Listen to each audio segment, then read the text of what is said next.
I'm the Dolphin of France. This video is purely for entertainment and does not infringe on copyrights or laws. The rights to the novel and image belong to the original author. We do not claim ownership. Don't like waiting and want to listen to this fanfic in full now? Subscribe to our Patreon, where you'll find the best fanfics. Chapter 576. Mr. Mendel, I'm sorry. 20 years. Joseph suddenly had a dark look on his face. In 20 years time, France and Britain will have already decided the winner. What's the point of asking for your beats then? He immediately held out 3 fingers. Arkad waved his hand and said seriously, Your Highness, I'm confident that it really won't take 30 years to writing this. I hope readers will remember our domain name Taiwan Novel Network. No, 3 years.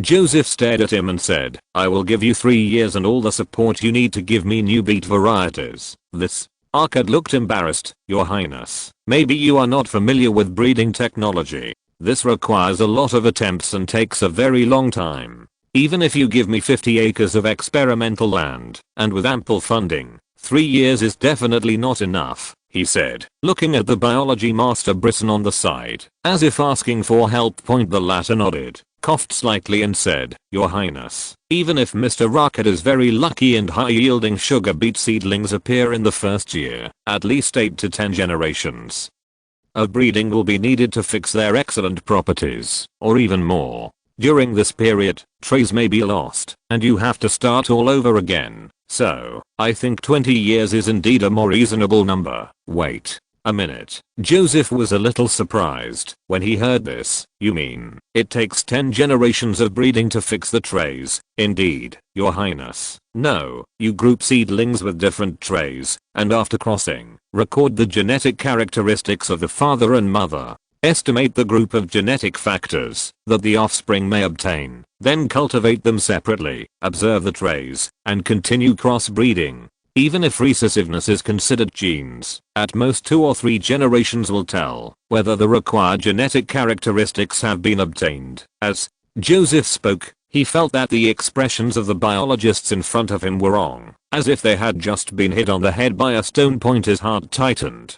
Mendel seemed not to have been born yet, and the theory of hybrid inheritance was nowhere to be seen. No wonder it was so difficult for them to breed a new variety. Seeing him stop, Brisson asked tentatively, Your Highness, what is the heredity you just mentioned? Arkad listened more carefully and asked more questions. There are also genetic factors and recessive genes. What does this mean? Joseph took a deep breath, looked up at the sky, made the sign of the cross on his chest, and began to perform skillfully. Thank God for the revelation. These are all inspirations given by the Lord. When Arkad and the others followed suit and made the sign of the cross, he continued, the so-called heredity means that parents will mix their characteristics and pass them on to their offspring. On the other hand, all characteristics of offspring must come from their parents. Arkad lowered his head and digested it for a while, then immediately raised an objection. Your Highness, but white beets and yellow beets will breed red beets. Yes, so this involves the issue of recessive genes. Joseph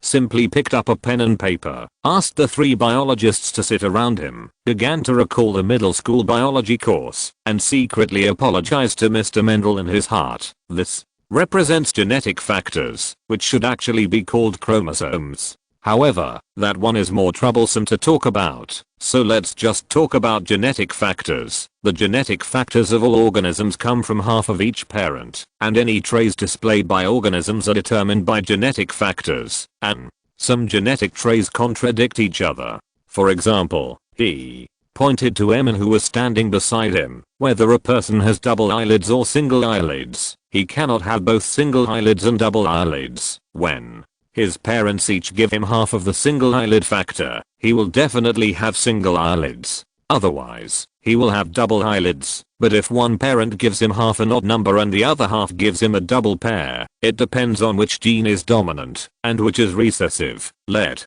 me tell you the answer directly. Double eyelids are a dominant gene. So in the above situation, the child must have double eyelids.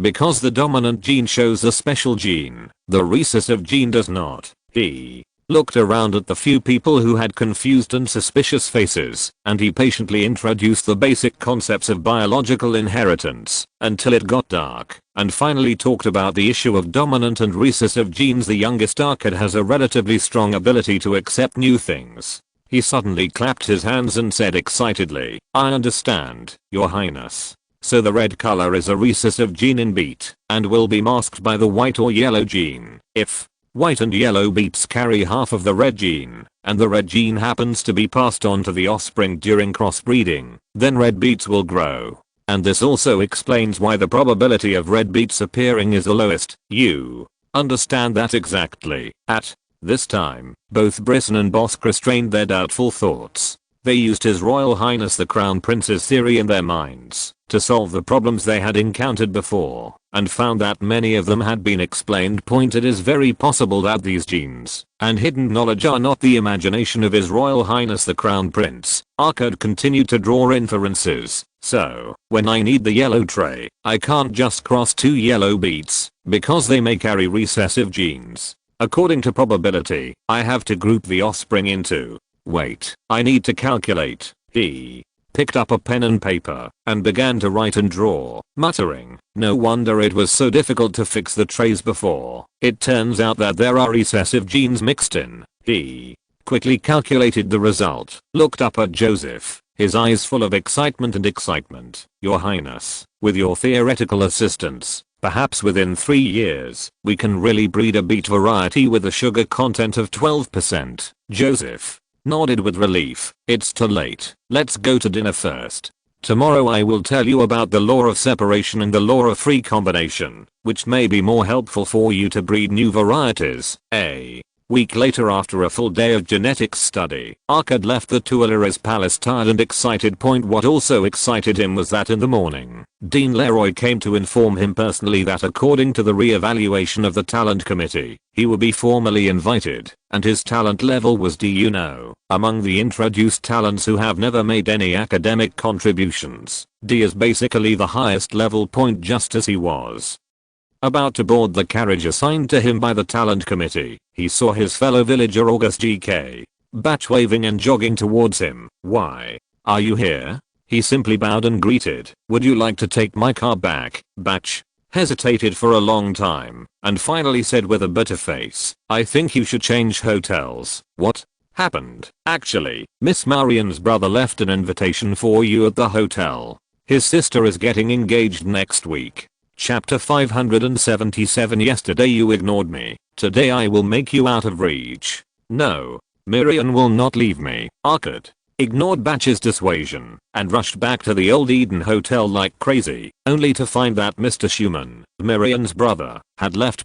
He took out an invitation from under the door and then found a letter behind it. The letter was written by Miss Marian, and the main content was that she had decided to put her family first, accepted Mr. Borget's proposal, and wished Arkad happiness, etc. This was a very realistic choice. Although she was once obsessed with Arkad's style and erudition, he was just a poor vegetable farmer after all. In addition, her brother said that, if she married him, he would not give her a dowry, so she finally chose the wealthy businessman Borget. Arkad cried a lot, but he did not go to the tavern to get drunk as before, but moved all his luggage to the French Academy of Sciences, where he worked all night to make himself forget other things. The next day, the genetics course was suspended for 3 days, because His Royal Highness the Crown Prince had to attend the opening ceremony and exercise demonstration of the Royal Military University of France.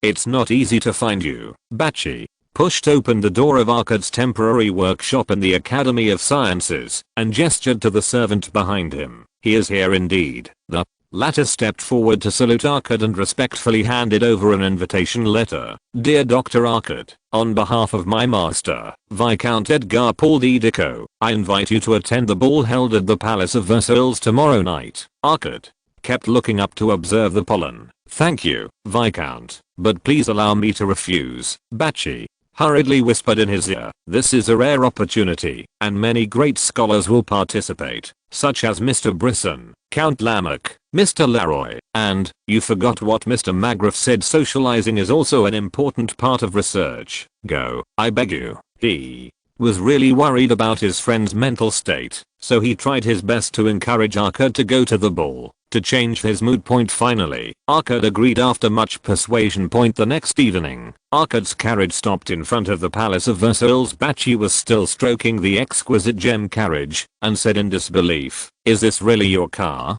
Oh, God, you lucky guy, you were directly rated as D level." Arkad suffered a blow from a broken heart that day, and he didn't say a word to him. So it was not until then that he knew that Arkad had been invited by the talent committee.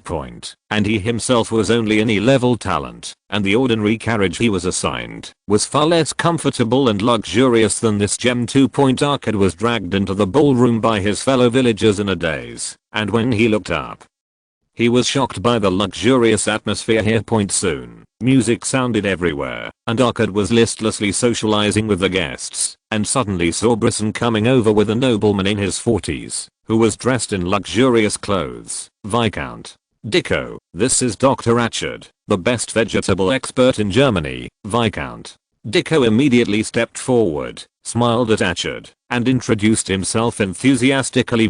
For more than an hour, he left all the other guests and chatted with Achard. Yes, Viscount Dicko's most important target tonight is this young biologist. It can even be said that this ball is held for the latter as a good friend of Brisson and a major sponsor of the French Academy of Sciences. Dicko has learned that His Royal Highness the Crown Prince is going to vigorously promote sugar beet production. As an excellent entrepreneur and investor, he immediately smelled a huge business opportunity. Last time he invested in the Crown Prince's paper mill, his wealth doubled in 2 years. Of course, he must seize this opportunity. Then he heard about Achard, including that the latter was the inventor of sugar beet production technology, a senior talent recognized by the talent committee, and that His Royal Highness the Crown Prince personally told him about genetic knowledge for a whole week.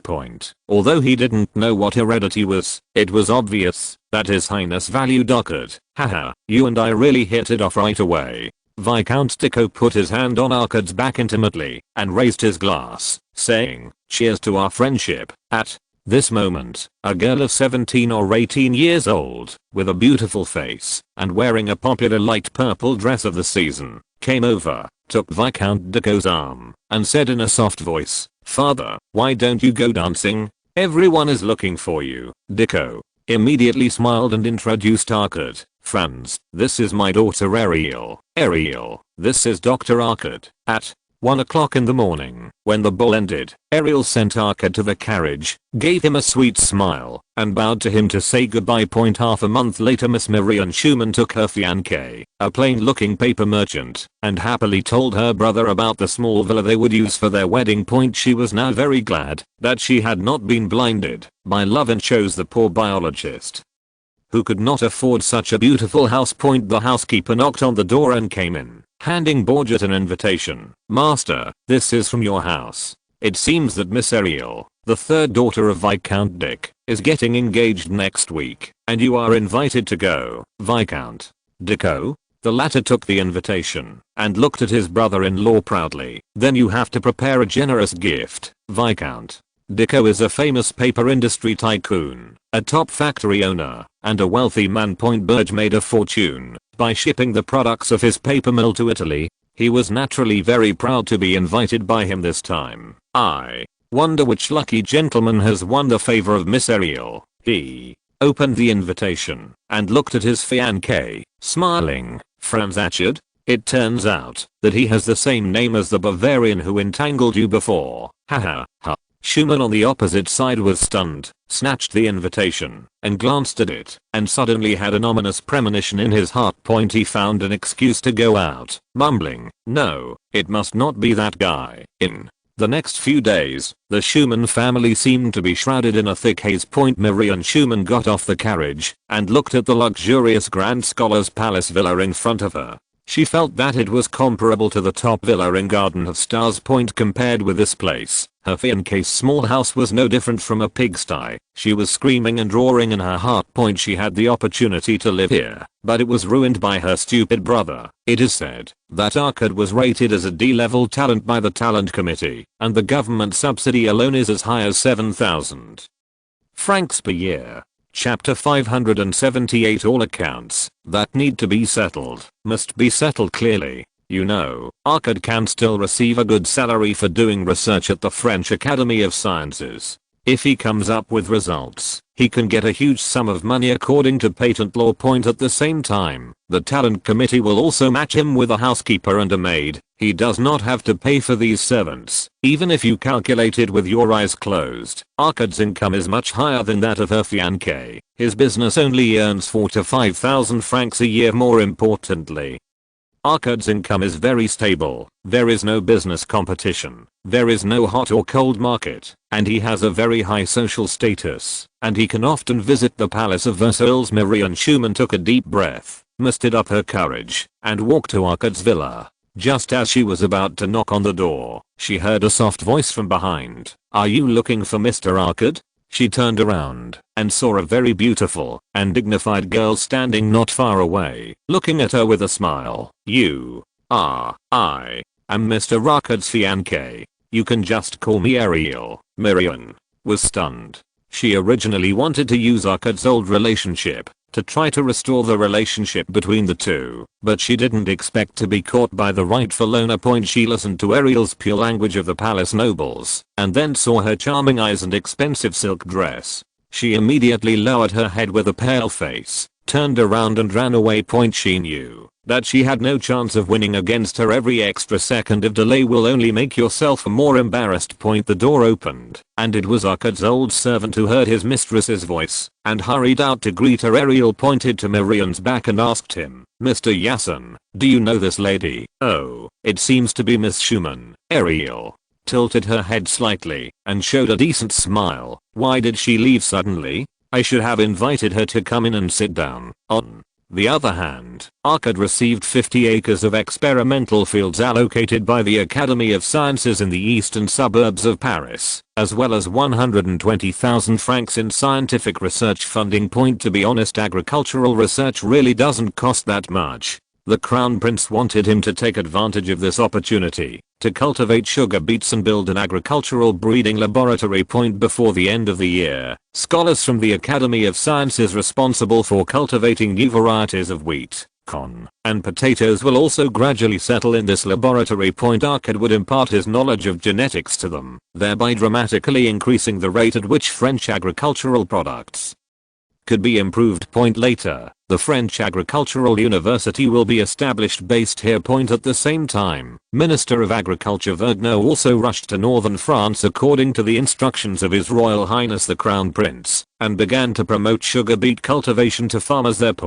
Although currently only varieties with a sugar content of 8% can be grown, it will take a process for farmers to accept sugar beets, and at the same time, sugar beet sugar refining factories can also be established. After the high sugar content quality is developed in the future, it can be quickly spread and become a weapon for France to attack the British sugar industry. Of course, for now, subsidies still need to be provided to farmers who grow sugar beets, just like Napoleon did back then. But with Arcad and advanced hybrid genetic theory, this situation would not last long. As long as the sugar content of beets can reach 12%, the cost of sugar production can be reduced to 1 franc and 1 pounds and 60 pence of sugar by refining sugar locally. France can save a lot of freight. Shipping from the Caribbean to Europe has to cross the entire Atlantic, so after adding in refining, packaging, and sales costs, the price is almost the same as Caribbean cane sugar. By then, Britain's sugar hegemony will be completely over. At the Palace of Versailles, Joseph began to encourage his mother to make beets a must-order dish for every meal. Anyway, Queen Mary likes to eat sweets and is not averse to this stuff at all. At the same time, he also gave 5,000 francs as a bonus and asked the palace chefs to hold a beet cooking competition. Queen Mary personally acted as the judge, and the nobles of the Palace of Versailles publicly tasted and scored. Paris. Business Daily even followed up the entire game with reports soon, starting from the court, beet craze spread throughout Paris, and the demand for beets among the citizens increased tenfold. Vienna. Schönbrunn Palace. French Foreign Minister Talleyrand said righteously and loudly, "It is precisely because of the vicious fraud of the Vienna Chamber of Commerce that a large number of French factories have gone bankrupt. This has seriously endangered France's national stability and dragged government finances and taxation into the abyss." The Austrian Foreign Minister Baron Turgot said hurriedly, "Archbishop Talleyrand, this order incident is entirely Clestier's personal crime, and we will judge him severely, isn't Clestier the president of the Vienna Chamber of Commerce?" Talleyrand interrupted, and after the incident was exposed, he was immediately assassinated, which shows that there must be another mastermind behind him. Given the scale of the order scam, more than 30 million francs, I have reason to believe that at least the Vienna Chamber of Commerce was involved. Clestier alone would not be able to come up with the money to pay the deposit. Turgot whispered, "The Vienna Chamber of Commerce doesn't have that much money either." Talleyrand ignored him, but turned to Leopold II and said, "Your Majesty, on behalf of His Majesty the King, I formally request your country to compensate the damaged factories in France with a total amount of 32.7 million francs, and to investigate the Vienna Chamber of Commerce.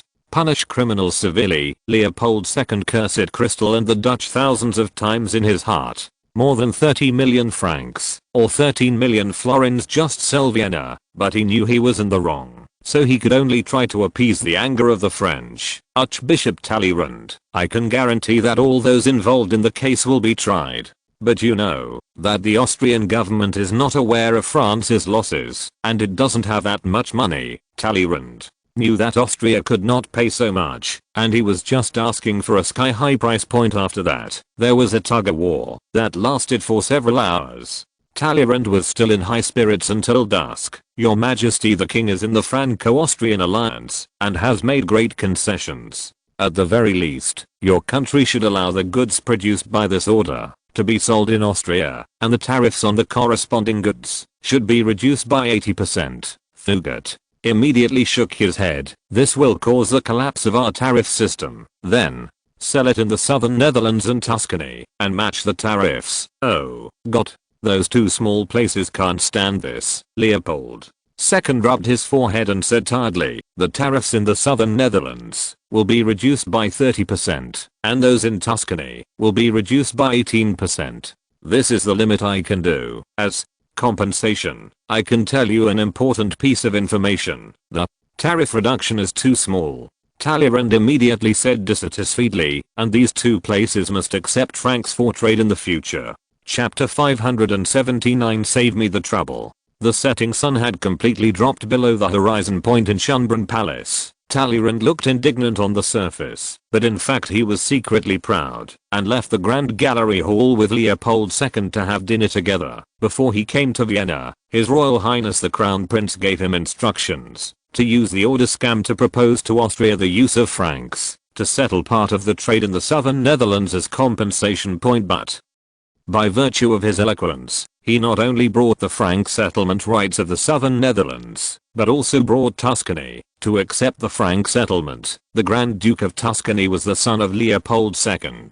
It is a vassal of Austria, and will definitely obey the arrangements here. The two places will also reduce some tariffs on French iron products, paper products, alcohol and other commodities for 1 year. Search TWKAN on Google. In addition, Leopold II also told him an important piece of information. The man behind the order scam was the Dutch banker named Henry Hope, including the money for the deposit from his bank. Of course, it was the British who told Leopold II this news. The matter is so big that the British are also worried that Austria will find out that they are behind it, which will seriously affect British-Austrian relations, so they sold Hope directly to the top tank. Moreover, it was indeed Hope who came up with the order scam, and he really provided a large amount of funds for it. Naturally, the Austrian intelligence system could not find any flaws, no matter how hard it checked. After the dinner, Leopold II finally sent away Talleyrand, the god of plague, and immediately returned to his study to handle the government affairs accumulated today. As the last relatively competent monarch of the Habsburg family, he has generally stabilized the situation in Austria by relying on his pragmatism and his diligence. Soon he saw in the pile of documents on his desk that the war situation in Silesia would be discussed at tomorrow's cabinet meeting, and he suddenly raised his head and sighed haggardly. The next day, in the mahogany hall with a calm decoration style, a group of Vienna's core high-level officials started an extremely fierce dispute. The subject of debate was naturally the question of whether to call an armistice in Silesia. Because the British had brokered the deal in advance, and Walter's anti-French faction also carried out a large number of joint efforts. The voices supporting the armistice quickly overshadowed those on the opposite side. However, among those who supported continuing to be tough on Prussia was Kaunitz, the politically influential Minister of State. The Minister of State of Austria is the equivalent of the Prime Minister, the first person under the Emperor. If he kills him and continues to attack Silesia, then even Leopold II will not be able to force an armistice. What's more, recovering Silesia is Austria's political correctness. Kaunitz always started talking about the humiliation of the 7 Years' War, restoring the glory of HRE, etc., and almost single-handedly resisted many ministers of the armistice faction. After the meeting lasted for more than half an hour, Baron Turgot and Interior Minister Kabusel looked at each other and began to implement the Duke of Leeds' plan. Count Kaunitz, it is obvious that our country can no longer support a full-scale war with Prussia. Turgot said loudly. The Home Secretary immediately agreed. Yes, we should not fight a war that is destined to be unwinnable for the sake of our personal political future. What? Took away your courage? Kaunitz immediately retorted. Under His Majesty's New Deal, our country's financial situation has greatly improved, and our military resources are more abundant than ever before. Now is the best time for us to completely defeat Prussia. The so-called New Deal of Leopold II actually cancelled most of the reform measures of Joseph II, so that the aristocracy no longer resisted the government. Only then did the illusion of resurgence appear. Baron Turgot looked at Kaunitz and said in a cold voice, "You are taking a big gamble, and the bargaining chip is Austria's future. And you have no winning cards at all." "No, I'm sure of victory." Kaunitz glanced at him contemptuously and then said to the Emperor, "Your Majesty, we will definitely be able to recapture Silesia in this battle." As a veteran politician, he was fully prepared beforehand. Including the Hungarian nobles' parliament, the Bohemian parliament, the Transylvanian nobility, and even the Romanian nobility in the south, said that they would provide money and people to support him in advancing the war in Silesia. Arguably, this is Austria's most united moment in recent decades. He is naturally confident. But Baron Turgot immediately said, "You are just shouting slogans in vain." Kabusel also looked on in a sullen tone. "Even if the front line really loses, some people will find other excuses to make excuses." "No, there is no excuse." Kaunitz was also aroused and said to Leopold II, "Your Majesty, I'm willing to take responsibility for the war situation in Silesia, as long as you let me do it." Turgot and others immediately showed a proud smile. They were waiting for a moment. "Count Kaunitz, if we fail to take back Silesia, how will you be responsible?" Kaunitz hesitated for a second and said solemnly, "I will resign as Minister of State and leave politics." He looked at the armistice faction again and said with an imposing manner, "But what if I win? I am willing to accept whatever you do." Turgot also responded tit for tat. Soon after, with Turgot and others no longer objecting, Leopold II reluctantly authorized Kaunitz to plan a new round of offensive in Silesia, and even gave him the power to select frontline officers. After the meeting, Vienna newspapers immediately began to publish a large number of news such as Count Kaunitz insisted on continuing the Silesia war and said he would resign if the war situation was unfavorable. The whole of Vienna was excited, and people took to the streets to sing praises to Kaunitz loudly. As if he had won the war, the nobles spread the heroic appearance of Count Kaunitz at the cabinet meeting, and even gave him the nickname Prussia's natural enemy, and The high-spirited cornets soon began to prepare for war. A series of material and troop mobilization orders were sent to various parts of Austria after he signed. Marshal Lacy on the Breslau front also resumed the bombardment of Prussian positions under his order. However, what he did not expect was that the day after his order was sent to Budapest, the Hungarian noble parliament passed a resolution to veto his bill to increase special war taxes. The Bohemian parliament did not veto the bill, but on the grounds of suffering from a frost disaster at the beginning of the year, it demanded that the special tax could only be levied from the middle of next year. At the same time, whether Hungarians, Bohemians, or Slavs, they all sent their troops to Silesia without delay. In just 1 month, the army under Marshal Lacy increased to as many as 160,000. If you're listening to this novel on a channel other than Fanfic World, it means they downloaded and uploaded it without effort. We cordially invite you to visit our channel, Mundo Fanfic Novelos. There you'll find the original version of this story and you can explore many other novels of various genres. We're waiting for you to immerse yourself in a world of incredible novels. Chapter 580 Promotion. Cornets had no idea that a network targeting him had been quietly deployed 4 months ago. Hungary received a promise of benefits from Wallachia. The British asked for it from Russia. Wallachia is in the south of Hungary. Once Austria decides to expand here, the Hungarian nobles will definitely be the biggest beneficiaries. Therefore, they most hope to end the Silesia War, so that the emperor can turn his attention to the Balkans. Several influential nobles in Bohemia accepted bribes from the British and constantly interfered with Vienna's efforts to raise military funds. At the same time, Baron Turgot also promised them that he would give them greater autonomy when he took the position of Minister of State. This made the Bohemian parliament immediately stand on the side of the truce faction. Other forces are even easier to instigate. Even the Slavic ethnic group did not even ask for any benefits. Just a wink from Russia, they attacked Cornets happily. Of course, in this process, the attitude of the Holy Roman Empress Ludovica is also very important. Baron Walter, as her representative, lobbied all over Austria to ensure that several important forces would not change their minds at the last minute point. Time entered July. In the office of the Austrian Minister of State,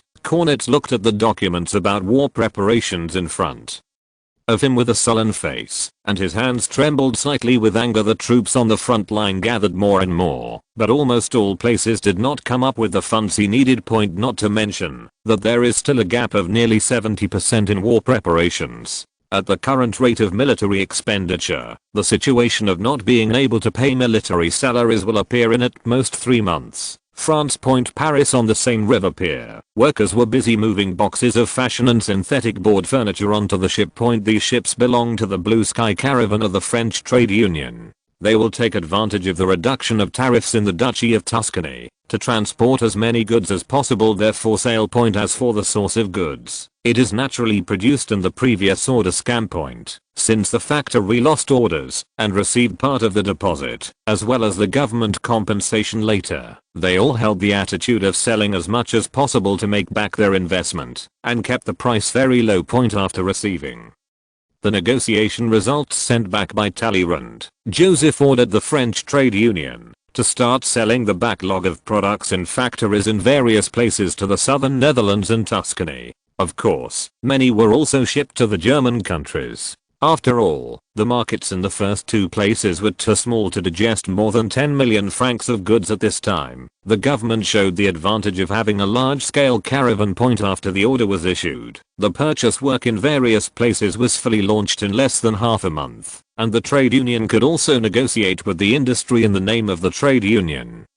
reducing the transportation cost to about 85% of the original. At the same time, in order to protect French industry, Joseph required the trade union's purchase price not to be lower than 80% of the previous normal price. Those caravans that were not part of the trade union originally wanted to take advantage of the fire to make a fortune, but because of this reserve price, they had to raise the purchase price accordingly. The salesmen of the Blue Sky Caravan had their last training session on the deck. The course was opened by the Minister of Trade at the behest of Joseph. and will teach the caravan members many sales techniques for later generations. There was no way. There were too many products in stock this time, and it was basically impossible to deal with them in a short time according to the conventional sales model. He also rejected Bay's suggestion of selling at a lower price point. Such a large scale price reduction will inevitably lower the level of French goods. And once the price drops, it will be difficult to raise it again.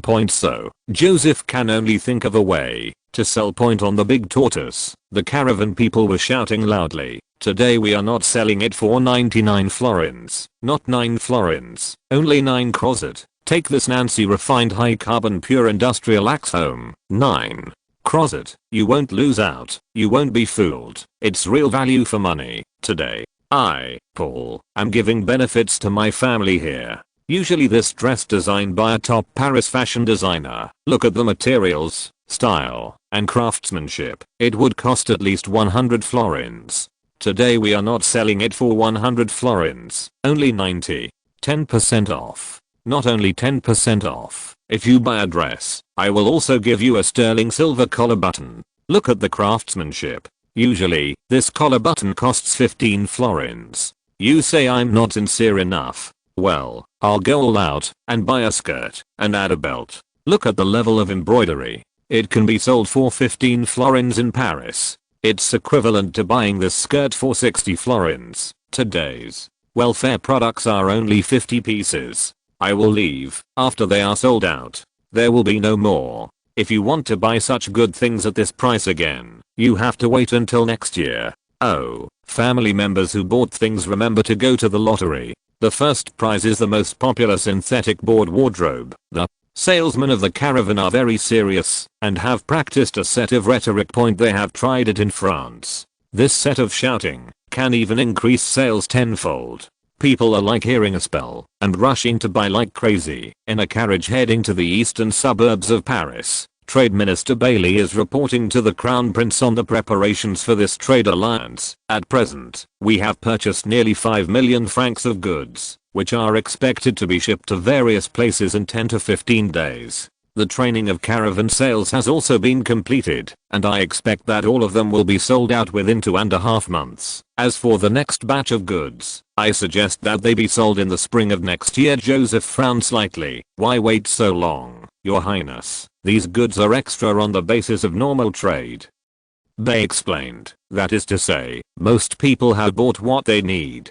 In the second half of this year, it is not easy for us to get them to buy 5 million more francs. Joseph then remembered that this is not the later era of consumerism.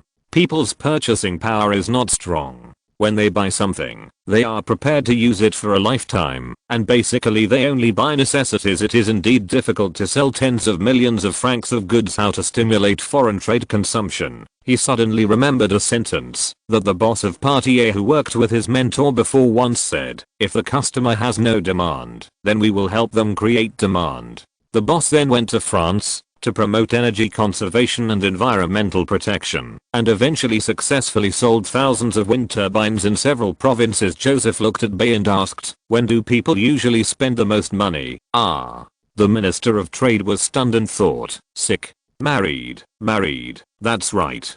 Joseph couldn't help but narrowed his eyes. So, we have to create more demand for people when they get married abroad. Chapter 581. Lamech's resentment. Bailly was quite surprised and said, Your Highness, these are the things that have been needed for marriage for hundreds of years. What new ones can be created? Joseph smiled slightly. Search TWKAN on Google. As long as the packaging and promotion are adequate, getting married can require everything in the world. By the way, which products do we have the largest backlog this time?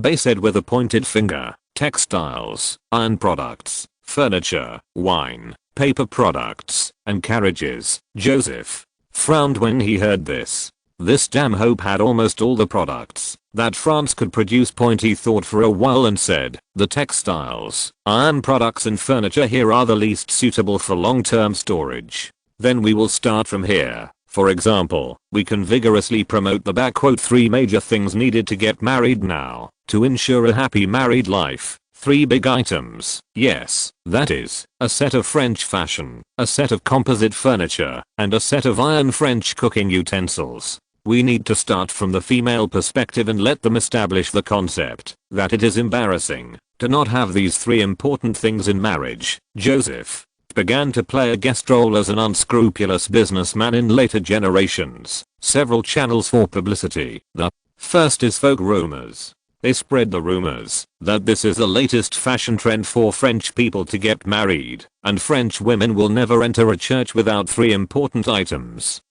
Whether they are caravans or diplomats, as long as they go to Germany and Italy, you must say these things to at least 10 people. The second is to publicize it in newspapers.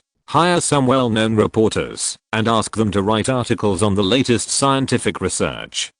For example, ordinary iron pots contain harmful ingredients that will affect future generations. Only high-quality iron materials produced in Nancy, France or Luxembourg can guarantee health. In addition, it is to include the promotion of 3 major events in the drama. Oh, the marriage of Figaro is quite suitable. I will discuss copyright and adaptation issues with Mr. Boehmer case. Recently, I have performed in Vienna, Florence, massive encores in Brussels and elsewhere. Bay's eyes widened. When he heard this, he could already imagine how obsessed the girls would be with the so-called 3 big things before getting married. After using these means of publicity, Joseph was still adding, well, let's add a slogan. French girls all know that in a once-in-a-lifetime marriage, you must be kind to yourself. Bay suddenly smiled and leaned forward and said, Your Highness, I think that maybe this batch of goods does not need to be shipped to southern Netherlands and Tuscany at all. With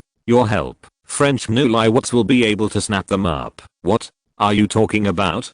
Joseph immediately looked at him seriously, shook his head and said, This set of things must not be promoted in the country. Not only is it necessary to ban the promotion of the 3 big things in the country, but in order to eliminate the impact of news coming back from abroad, counter-propaganda is also carried out domestically. For example, love is everything in marriage, and don't let material things tarnish the purity of marriage. Ah, why is this? Because it's going to hit our country's population growth rate hard. No, that's not the case. Joseph breathed a sigh of relief and said, the prices of these 3 major items are not cheap, and it is difficult for ordinary families to afford them. Even if you bite the bullet and buy them, you will need to save money for a long time, which will inevitably delay the wedding. In addition, couples are likely to have fewer children as they consider that their offspring will also face huge costs when they get married. We must not let France fall into the trap of underpopulation just to sell more goods now. He remembered that the emperor had cut France's birth rate in half because of the family and inheritance clauses in the code. Note 1. This led to the Franco-Prussian War that broke out decades later. France's previous advantage in the source of troops was greatly reduced and became one of the important factors in the defeat. Population is always one of the core competitiveness of a country. A strange look flashed across Bay's face, thinking to himself, so in order to sell goods, the birth rate of other countries doesn't matter, right? But he still complimented, Your Highness really devotes himself to France.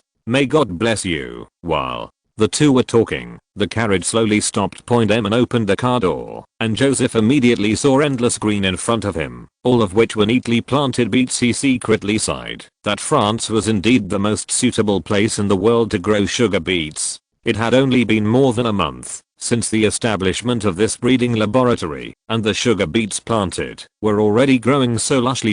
Arcad and several agricultural experts from the breeding laboratory learned that the crown prince was coming and hurried to greet him. Then Joseph saw a familiar figure in the crowd that he had not seen for a while. Dr. Lamont. After several people saluted, he asked Lamont curiously, What are you doing here? Lamont would report to him on the development progress of penicillin every 6 months. Although the concentration of penicillin obtained has been increasing, there is still a long way to go before it can be used for medicine. Could it be that he was under too much pressure from work and came here to enjoy the green plants and relax? Lamont hurriedly said, Your Highness, I heard that you have recently invented a theory that can quickly cultivate improved seeds, so I came to learn from Mr. Arcad. Ah. Are you also interested in breeding? Lamont said with a face full of resentment, "Your Highness, the key to the development of type 1 antibiotics is the cultivation of high-yield strains.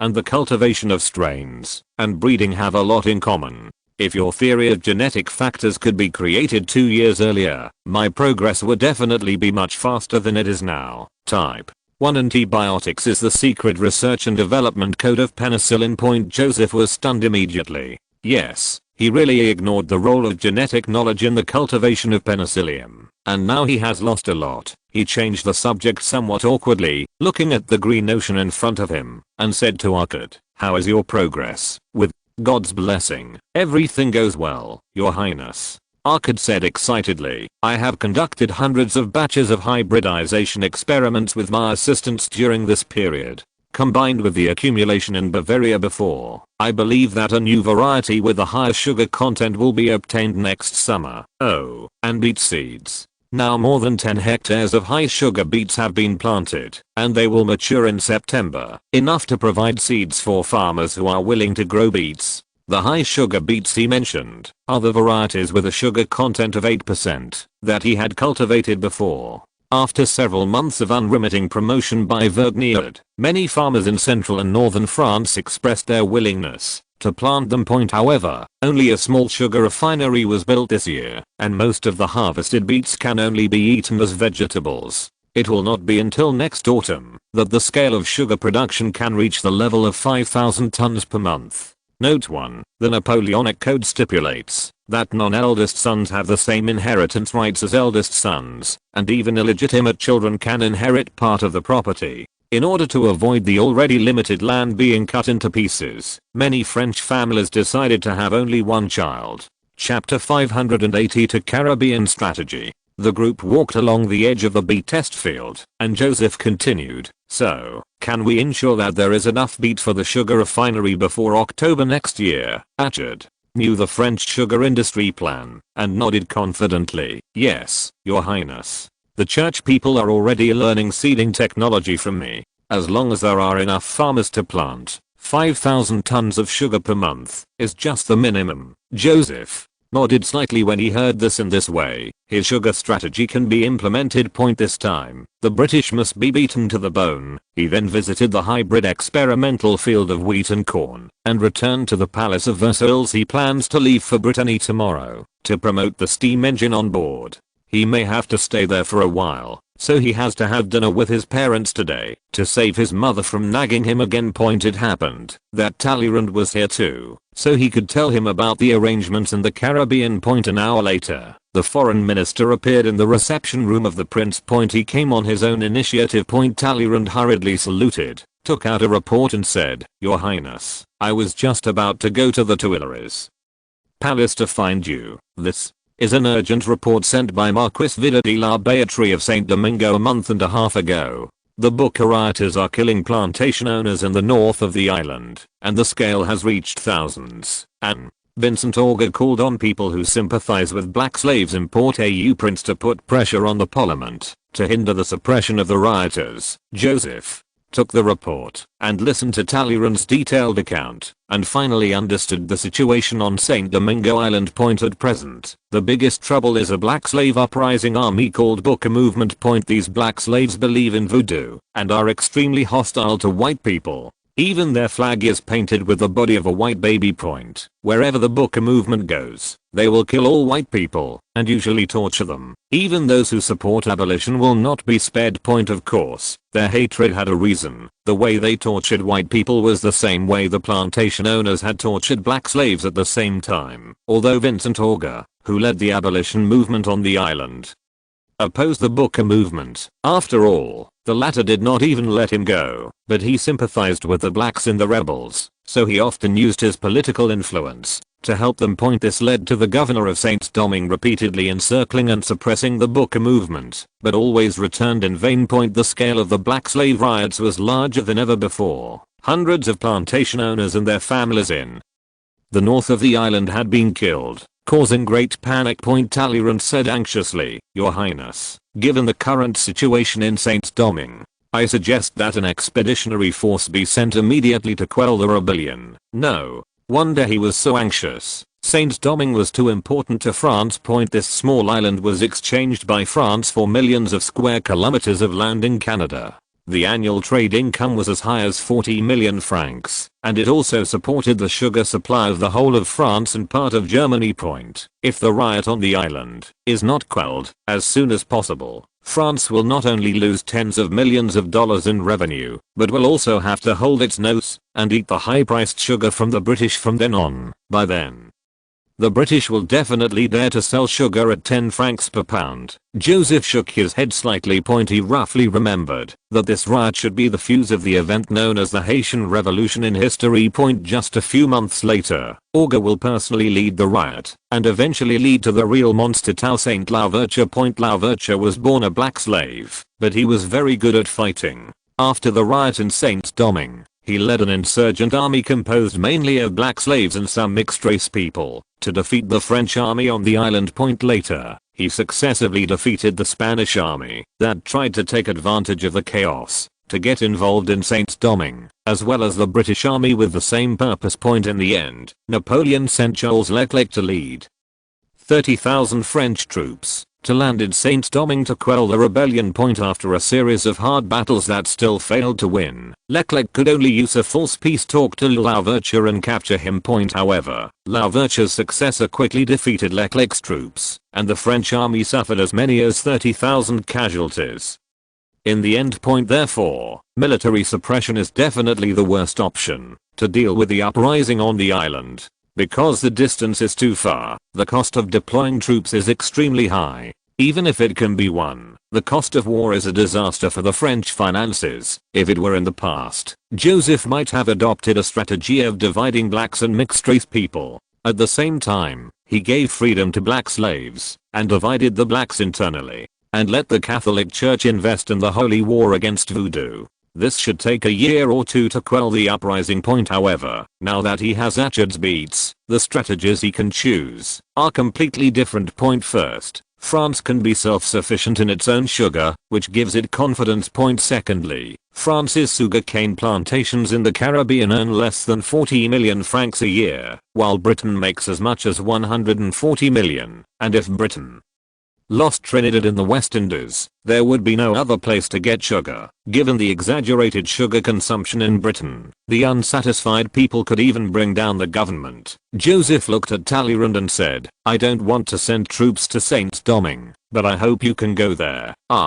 Me. Talleyrand was shocked. "Your Highness, forgive me for being blunt, but the blacks there don't have the habit of negotiating. That's because we gave too few chips." Joseph smiled. "If we handle it this way." After a moment, Talleyrand no longer had the previous anxiety and bowed his head in thought. "Your Highness, although your plan is very risky, it is undeniable that the benefits are also extremely amazing." He suddenly shook his head. "However, I'm not the right executor of this plan. With my current identity, as long as I appear on the island, I will immediately attract the attention of the British." Joseph thought about it and agreed. "Then, do you have any recommendations, Jacques?" "Pierre Brisset," Talleyrand said, "a fanatical abolitionist, very capable, knowledgeable, and especially good at speaking." "Brisset?" Joseph quickly remembered the name. One of the leaders of the Girondists. He once drafted a petition to depose the king. After taking office, he urged France to declare war on Britain, the Netherlands, and Spain. Talleyrand continued. "He used to be the clerk of the Duke of Orleans, so he never had the opportunity to become an official. But as far as I know, he and the Duke of Orleans don't have a deep relationship." Chapter 583. The carrot hanging in front of the British. "This gentleman is the founder of the Friends of Blacks Society." Talleyrand's expression was somewhat helpless. "You can tell what he does by the name. He even set out for the United States, intending to lead the movement to liberate black slaves there. Of course, he returned empty-handed under the surveillance of the American militia, and only wrote a book called Miscellaneous Notes on Blacks in the American South. I believe that no one is more suitable than him to carry out the mission of Saint Domingo." The next day. Joseph ate breakfast in a relaxed mood and prepared to set off for Brittany. Yesterday afternoon he summoned Brisset It should be said that sending this person to Saint Domingo would greatly increase the success rate of the matter, as Talleyrand said. He was an extremely fanatical abolitionist. After listening to Joseph's plan, he was so excited that he burst into tears and expressed his willingness to personally provide 30,000 francs to support this great cause. He is unemployed now, and this money is basically all his belongings. At the same time, he had clear ideas and quick reactions, and he also made some supplements to Joseph's plan on the spot. It seemed that he had thought about similar things before. However, for the sake of safety, Joseph asked the intelligence bureau to dispatch 2 people to go to Saint Domingo with him. As soon as Joseph's convoy arrived in Alençon, the intelligence bureau reported to him that Brisset and his party had boarded the ship and sailed into the Atlantic Ocean. London. As the last rays of sunset disappeared, several people in black uniforms and felt hats raised long wooden sticks with flames and reached into the glass cover at the top of the street lamp. In less than 10 minutes, the dazzling white light was lit up around London City Hall, making it look like a dance scene. Hundreds of people watching cheered immediately. Oh, it's just like daytime. It's amazing. I really hope that all of London can light up these street lights. Yes, it's all in the newspapers. By the end of this year, the gas street light project will be completed. That's great. Immediately, London Mayor Herbert came to the front of the crowd and began a passionate speech under the illumination of the gas street lights behind him. Lightning Company manager Starr frowned and whispered to the old noble beside him, "To be honest, Mr. Pierce, this is not quite the same as what His Royal Highness the Crown Prince ordered. He asked to spend as little money as possible. This is a necessary expense." Under the black hat was Viscount Colonna's face. Pierce was his current name. If you want the donkey to keep moving forward, you have to let it see the carrot. He pointed to the gas street lamps around the city hall. And this is the carrot. And aren't these all made by the subcontracting companies? We didn't spend much money. Styler was still dissatisfied. We bought the equipment at the other end of the pipe. It's just 50,000 francs. Pierce smiled. It will soon help us earn back millions of francs. The Mayor of London was still giving a speech, and the crowd cheered from time to time, but they didn't know that the retorts and other equipment in the huge distillation workshop of Lightning Company were just a pile of empty shells made of iron sheets. The glassware and conduits in the small room on the side of the workshop are what actually provide fuel for these 30 street lamps. They were purchased from the laboratory of the University of Paris. This set of experimental equipment is connected to the gas street lamps from underground, and 30 street lamps are the limit of its gas supply. Moreover, unlike industrial gas production, these experimental equipment can only perform dry distillation on purified clean coal, and the cost is more than 10 times higher than industrial preparation. However, it is enough to fool the citizens of London. From the outside, the distillation workshop is brightly lit, and the chimney is billowing with smoke. Everyone believes that they are constantly producing gas. Stella shrugged. Actually, it's good that way. Otherwise I don't know what reason to make up to delay the construction period. According to the agreement signed at the beginning, the London gas street lamp project should have been delivered a month ago.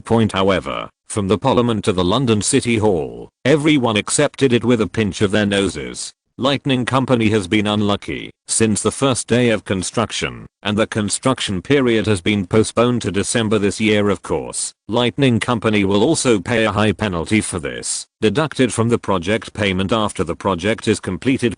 However, the news that the first batch of street lamps were successfully lit up still attracted great attention in London. Major newspapers reported it one after another, and even specially provided illustrations of the brightly lit City Hall. The streets and alleys were hotly discussing the gas street lamps. Citizens knew which street lamps were repaired first, and which street lamps were repaired later. Even London's house prices began to rise accordingly. In fact, more than half of this was the result of the hype by Colonna. The reporters of the newspaper received benefits and directly published the press release. And there would always be someone who took the lead in bringing up the topic of gas street lamps at balls and salons. Just as the popularity of gas street lamps was getting higher and higher, Lightning Company suddenly released news that gas lamps for personal use in households had been developed, and that after the street lamps were connected to the gas pipeline, citizens could also apply to connect their homes to the gas pipeline.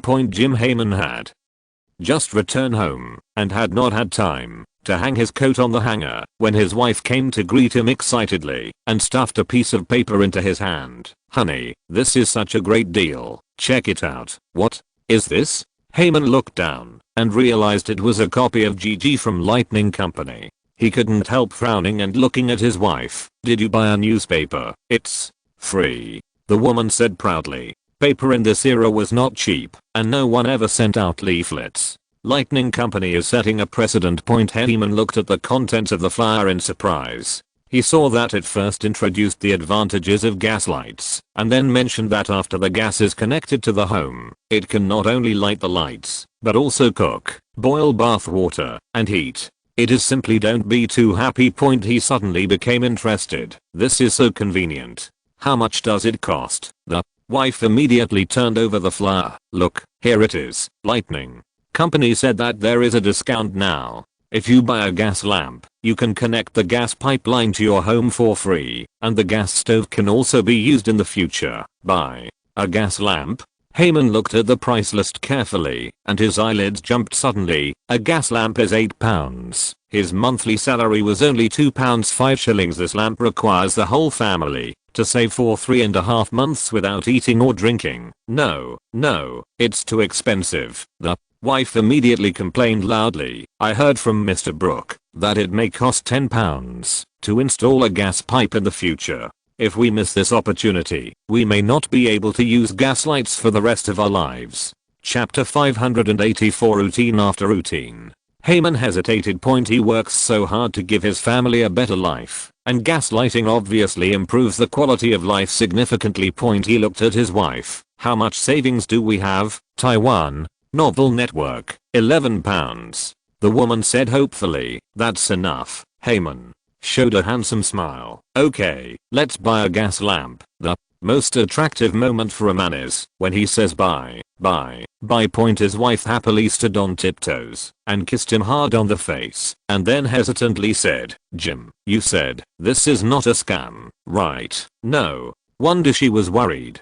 There were more scams in this era than rain in London, and people had developed a habit of being wary of everything. "Don't worry about that." Haman hugged his wife and smiled. "The gas street lights over at the city hall have been put into use. I saw it with my own eyes." The mayor also gave a speech. Brooks' house across the street. I was right behind the mayor, surrounded by reporters. Mr. Stephen Brooke put a piece of beef into his mouth and said to old Brooke, his father across the table, "This is the whole of London, and even the whole of Britain. There's nothing going wrong with the project we are watching." The little boy on the left side of the dining table is concentrating on folding a paper boat using a promotional leaflet from Lightning Company. Brooks' wife immediately added, "Dad, the newspaper said that the distillery has been built. That is the most difficult and expensive part of the project." Old Brooke nodded. £8 is not too expensive if it is as good as what GG says. He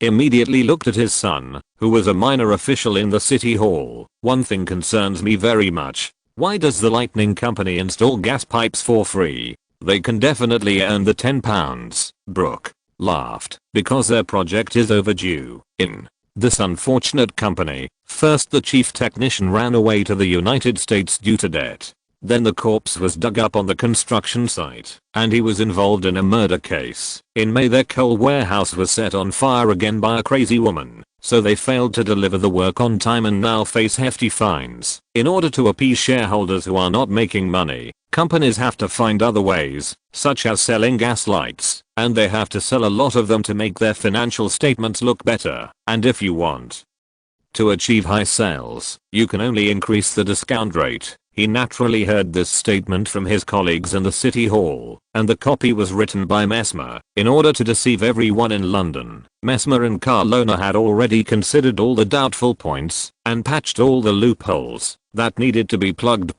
Even if Holmes were born in London at this time, he would probably buy a gas lamp back home. In the office of the general manager of Lightning Company. Styler handed the sales list to Colonna and said with some disappointment, "Only more than 1,600 were sold. The money we spent on publicity was more than £4,000. After deducting the cost of the gas generating device, that's earned more than 200,000 francs. It has only been sold for a week.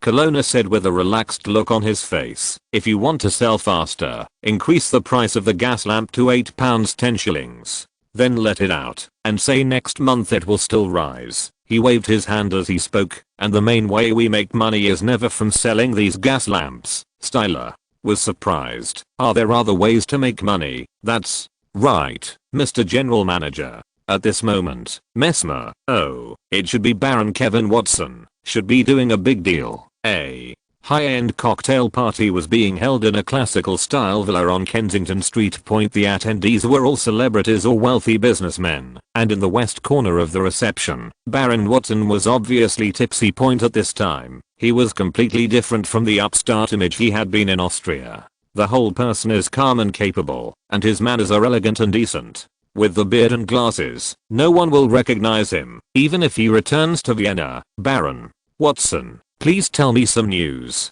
A man in his 30s with handsome blue eyes followed behind him and begged, for my sister's sake. At the mention of his sister, Mesmer's expression finally changed. Well, he spent last night with that Miss Helen Elwes. You know everything. Yes, I understand. Helen likes you, and I also agree with your things. So, we are a family now, okay, Sir Elvis.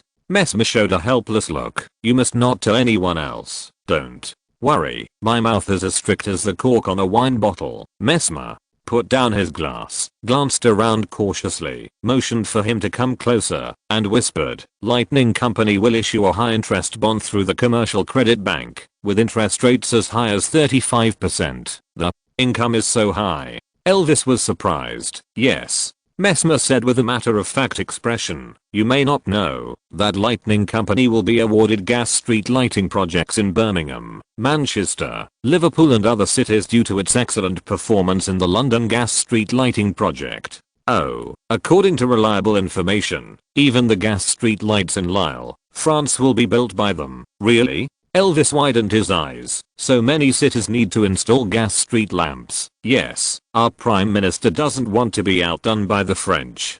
Paris installed gas street lamps earlier, so we should let more cities light up gas street lamps. Why did Lille allow?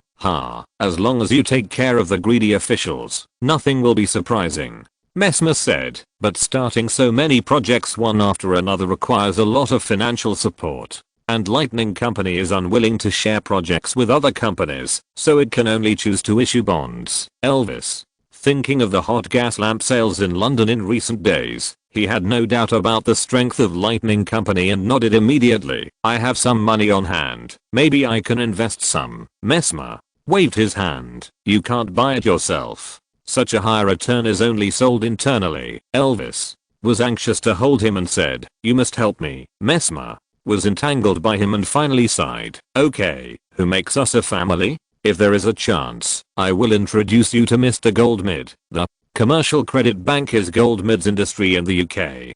Joseph promised him some business benefits at the beginning, and now he has fulfilled them in the bond business of Lightning Company. Thank you so much. Elvis was very excited. It is the greatest luck of Helen's life to meet you, sir. Elvis is by no means a waste with a lot of money. On the contrary, he can make a very rich fortune, and is definitely a shrewd businessman. The next day he rushed to Birmingham, to learn about the gas street lamp project there. Chapter 585 let the storm of fundraising sweep across England. Soon, Elvis left Birmingham contentedly. He found out without much effort that the city council was discussing the construction of gas street lamps, and that the results should be coming soon, with the total amount of the project reaching £200,000. He even saw street lamps erected in many places in the city. It was obvious that Lightning Company was confident in winning the project, and had already started construction in advance. He naturally didn't know that 2 months ago,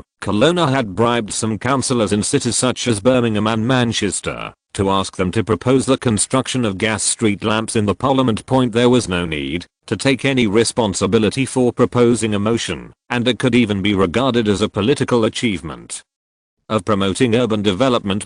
As for the failure of the motion to pass in the end. Kelowna didn't care at all, as long as the city council slowly argued and let everyone know that there was such a thing point, and those street lamps were built by Lightning Company for free for each city point. It didn't cost much to just erect a few street lamp poles. Moreover, even this money was paid by the subcontracting company. Point later, Elvis learned from a friend that the French ambassador to the UK had personally admitted that the gas street lights in Lyle might be handed over to Lightning Company for construction. Point in his mind, Lightning Company's project network throughout the UK has emerged, and its business has even reached the European continent, which is a scene of prosperity. Point after Elvis returned to London, he immediately followed his future brother-in-law to visit Mr. Goldmid without hesitation and subscribed to £40,000 of Lightning Company bonds. Later, he did not keep the secret as promised, but quickly told his cousin about it. Point the latter bought £30,000 of bonds under his recommendation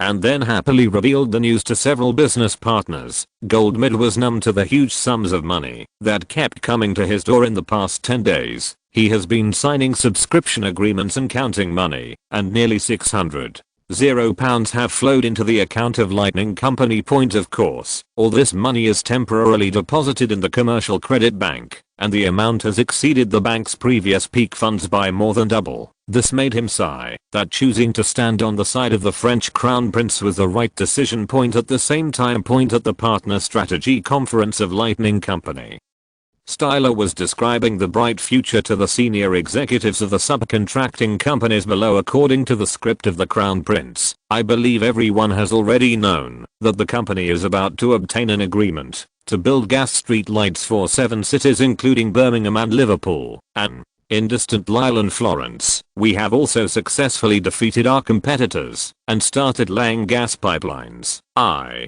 believe everyone has calculated how large a project this is, and you are all participants in these great projects. You will create historic glory with Lightning Company. The directors and managers of dozens of subcontracting companies stood up and applauded excitedly. Styler continued, of course, facing such a large project, our initial investment is also very large, so the company hopes that all of your closest partners can face challenges with us, invest together, and then enjoy rich profits together. The specific project arrangement is as follows. When he finished speaking, the people from the subcontracting companies looked at each other in bewilderment. The initial investment is indeed huge.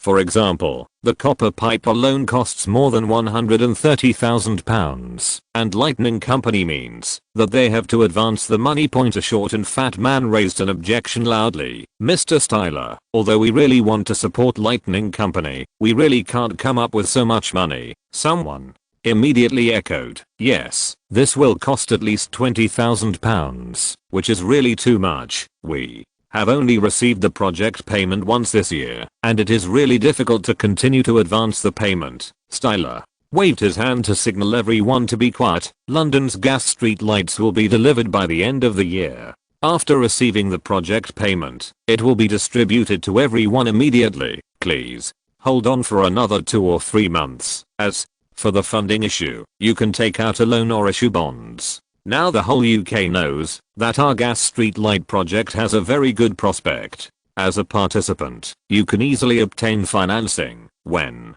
the meeting ended, these companies immediately showed their talents and raised money from different channels, and at the same time, they also promoted the gas street light project again. On the other hand, the sales of household gas lamps were also becoming more and more popular. After hearing that the price of gas lamps would continue to rise, Londoners immediately started a buying frenzy. In the following month, more than 11,000 gas lamps were sold in London.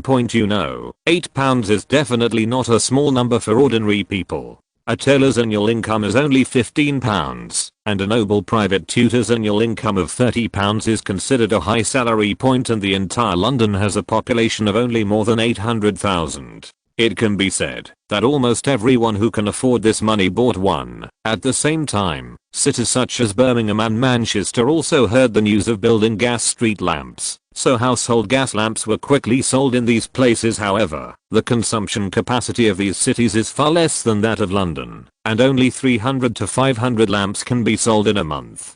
Chapter 586, The Backbone of Austria. In the special counsel's office on the top floor of Lightning Company, Colonna was summarizing the accounts with great interest as a musician's next door played point during this time. He acted as the central coordinator and was responsible for financial matters. Styler is responsible for company operations, sales and external presentations. Mesmer pretended to be an aristocrat and went around bragging about the gaslight project, tricking wealthy people into buying bonds. And by the way, he tricked a few British girls soon. The calculation results appeared on Colonna's account book. Total income from Lightning bonds was £860,000. Total revenue from the sale of gas street lights was £115,000. Received £20,000 in project funding from the London City Council. The total expenditure amounted to £12,000. Total balance, £983,000. Even though Colonna had been the French finance minister, his heartbeat could not help but beat faster when faced with this number, £980,000.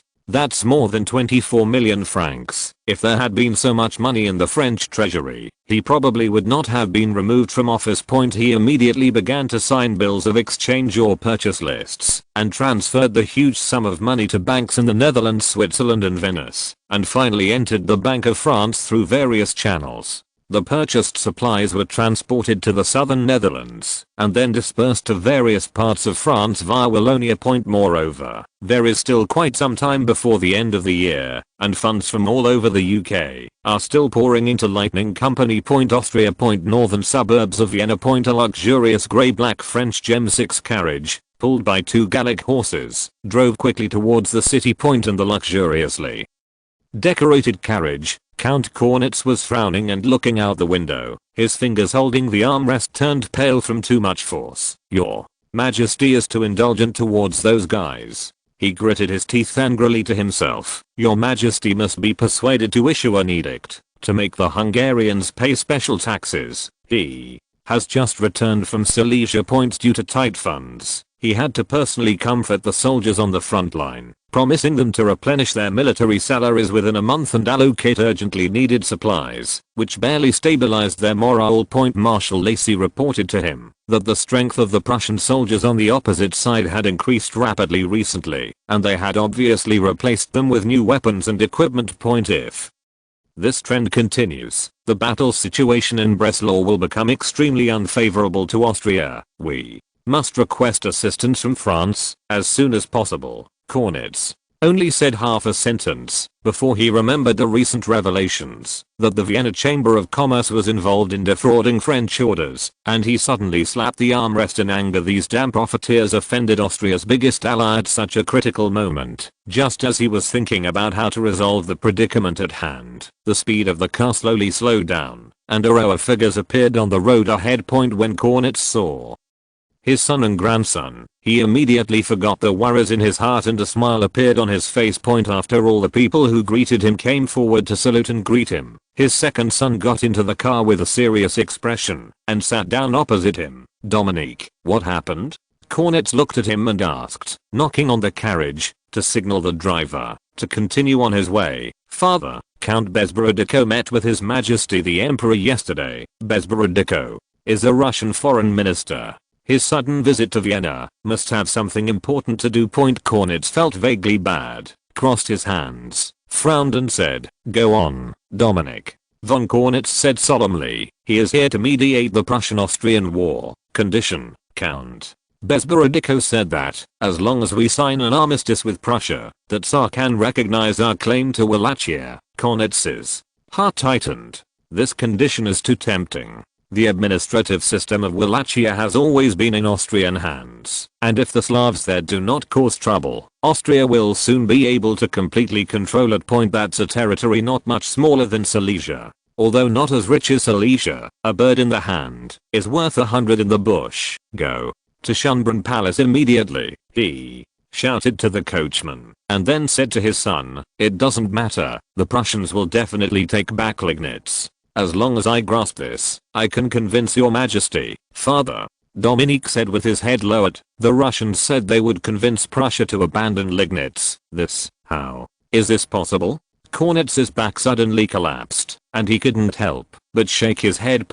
Although Dominic couldn't bear to irritate his father anymore, he had to explain such a big matter clearly. As soon as possible, Count Bezborodico should be confident. He also said that, if the war in Silesia continues, Russia will send 80,000 troops to mediate. Cornets' back bent even more. He knew that Russia could not afford so many troops at the moment, but their attitude was enough to change the situation in Silesia.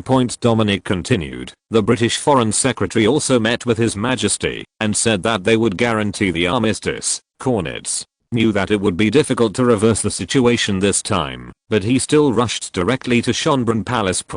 After having a long talk with him for more than 2 hours, Leopold II reluctantly agreed to give him another month. If he still could not open up the situation in Silesia, he would accept the Russians' suggestion of an armistice. Cornets returned home and was about to use all his strength to raise enough funds when he saw his son coming in a hurry with a messenger. The messenger was sent by Marshal Lacy, and the letter he sent contained only a few words. The Hungarian army retreated to the Liegnitz line on the grounds of unpaid wages. Also, the shells were out. The next day, when Cornets came to Schönbrunn Palace and was about to make a final effort, he met Baron Walter in the corridor. The latter shouted in an exaggerated tone, "Oh, dear Count Cornets, you seem to have said at the cabinet meeting that, if you cannot recapture Silesia, you will resign." Of course, although the current war situation is extremely unfavorable, with your wisdom and ability, you will definitely be able to make the Prussians escape. You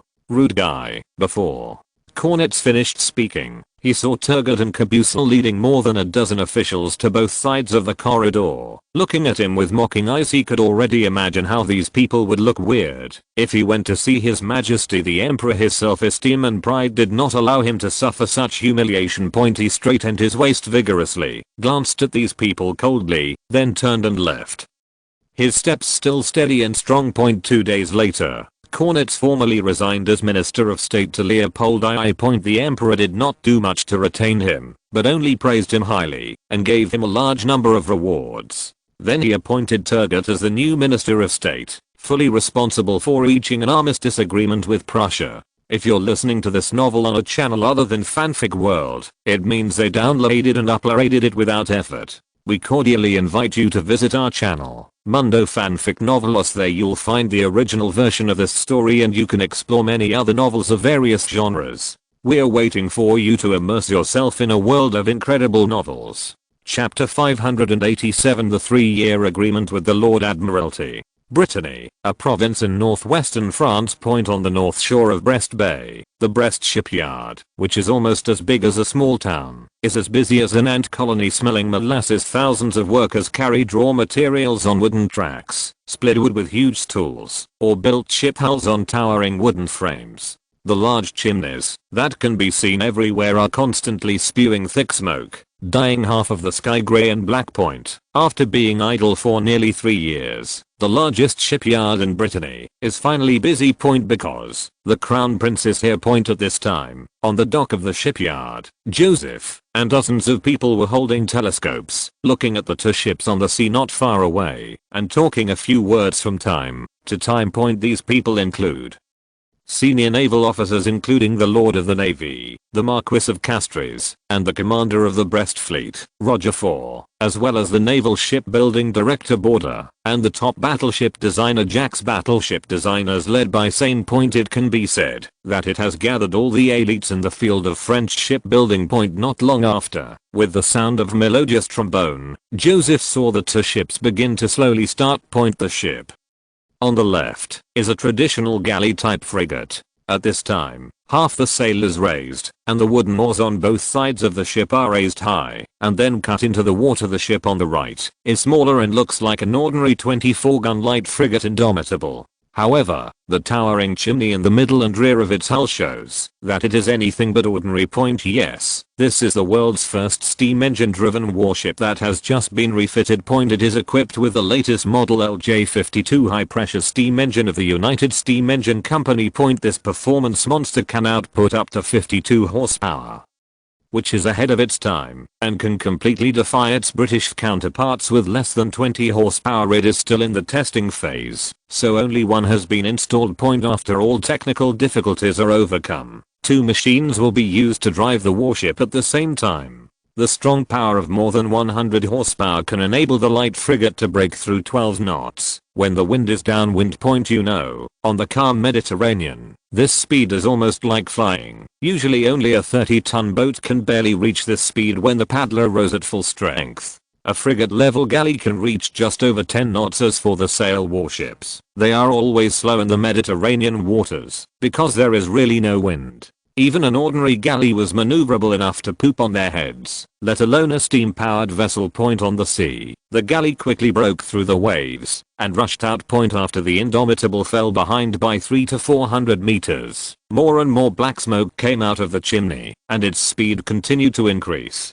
The gap between the Indomitable and the galley finally stopped increasing. Nearly 20 minutes later, the oarsmen on the galley apparently lost strength, but the Indomitable maintained its speed and began to catch up. The audience on the pier suddenly showed surprise.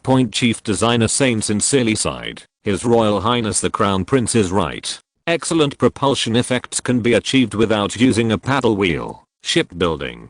Director Border immediately nodded. If we follow our original design, the hull will be at least 30 tons heavier than it is now. The speed will be significantly reduced. 2 months ago, after they heard that Joseph wanted to be driven by a steam engine, they immediately expressed their intention to use paddle wheels, which meant installing 2 sets of huge wooden wheels like water wheels on both sides of the hull, and wrapping the water lines of the paddle wheels with oak shells.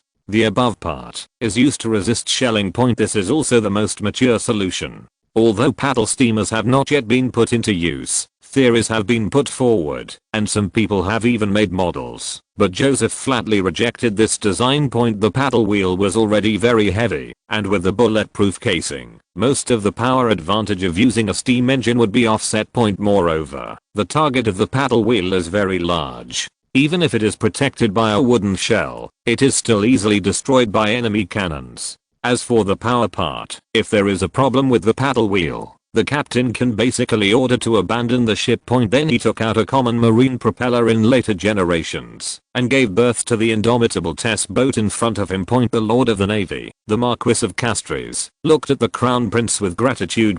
He waited 3 years for the latter to promise him to build advanced steam-armored battleships. In the past 3 years, the Navy has hardly launched any warships above the 3rd level point. Just when he thought he would have to wait 3 more years, the Dauphin suddenly arrived in Brittany. Then steam-powered ships were really invented. He looked at the Indomitable that was constantly approaching the galley, couldn't help but squeeze his fists, and said excitedly, "If there are 20 such warships, no, as long as 15, we can challenge the British fleet in the Mediterranean."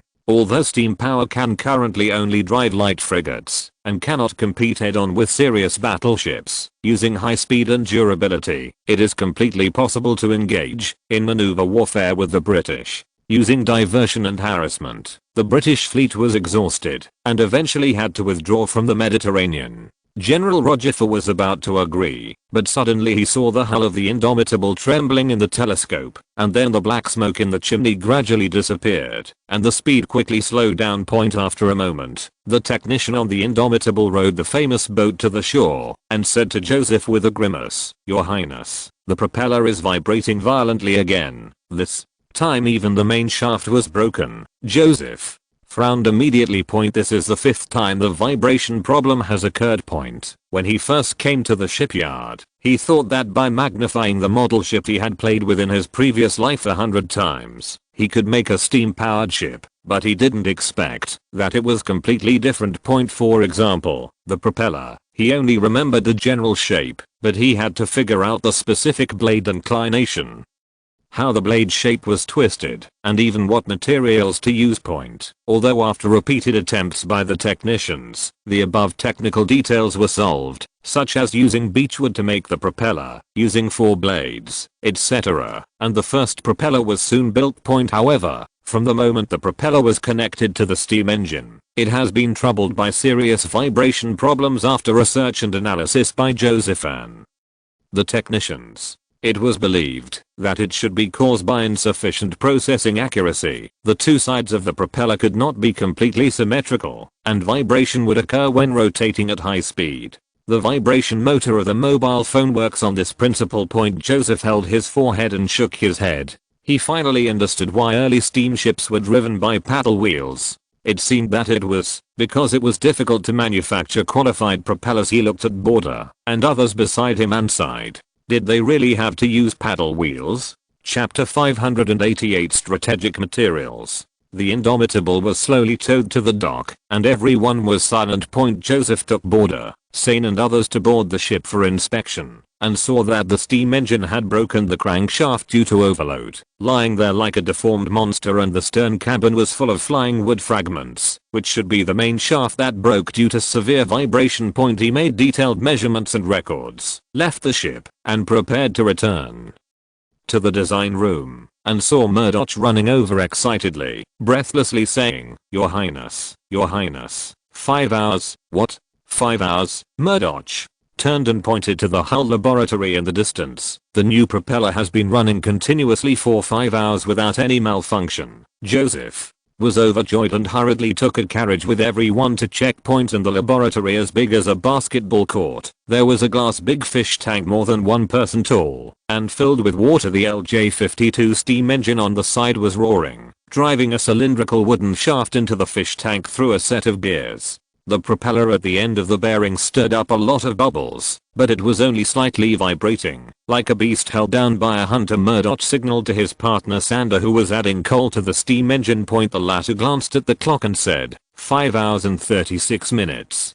Everything is normal. Cheers suddenly broke out around, and designers and technicians clapped their hands to celebrate. Thank God. Finally succeeded. I knew that His Royal Highness the Crown Prince's design would succeed. This thing can make our warships at least 10 years ahead. Joseph's face was also full of surprise, and he turned to Murdoch and asked, Did Mr. Garman use any new technology? Yes. After the propeller vibrated continuously, he invited his father's master Mr. Garman, the top watchmaker in France. Let Garman use the technology of processing watch bearings to make propellers. This is the highest processing precision that can be achieved in this era. Murdoch nodded. Yes, Your Highness. Mr. Garman said that he improved the polishing method and changed the wood used for the main shaft. Oh. Joseph was a little surprised that Garman actually knew about materials science. What wood did he change? I didn't ask him about this. Joseph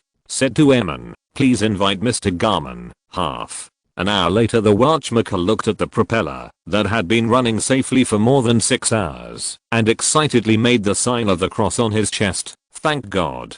You must have guided Miss Berenice to me. Joseph blinked. Miss Berenice, Border said hurriedly, Your Highness, that seems to be the maid assigned to Mr. Garman by the shipyard. Joseph looked at Garman. Mr. Garman, did the maid help you with your work? Yes, Your Highness. The latter nodded vigorously. You mentioned before that the main shaft should be made of wood with uniform wood and as high hardness as possible. I subconsciously muttered this after dinner last week. After hearing this, Miss Berenice told me about an extremely hard wood. Guaiac wood. Guaiac wood.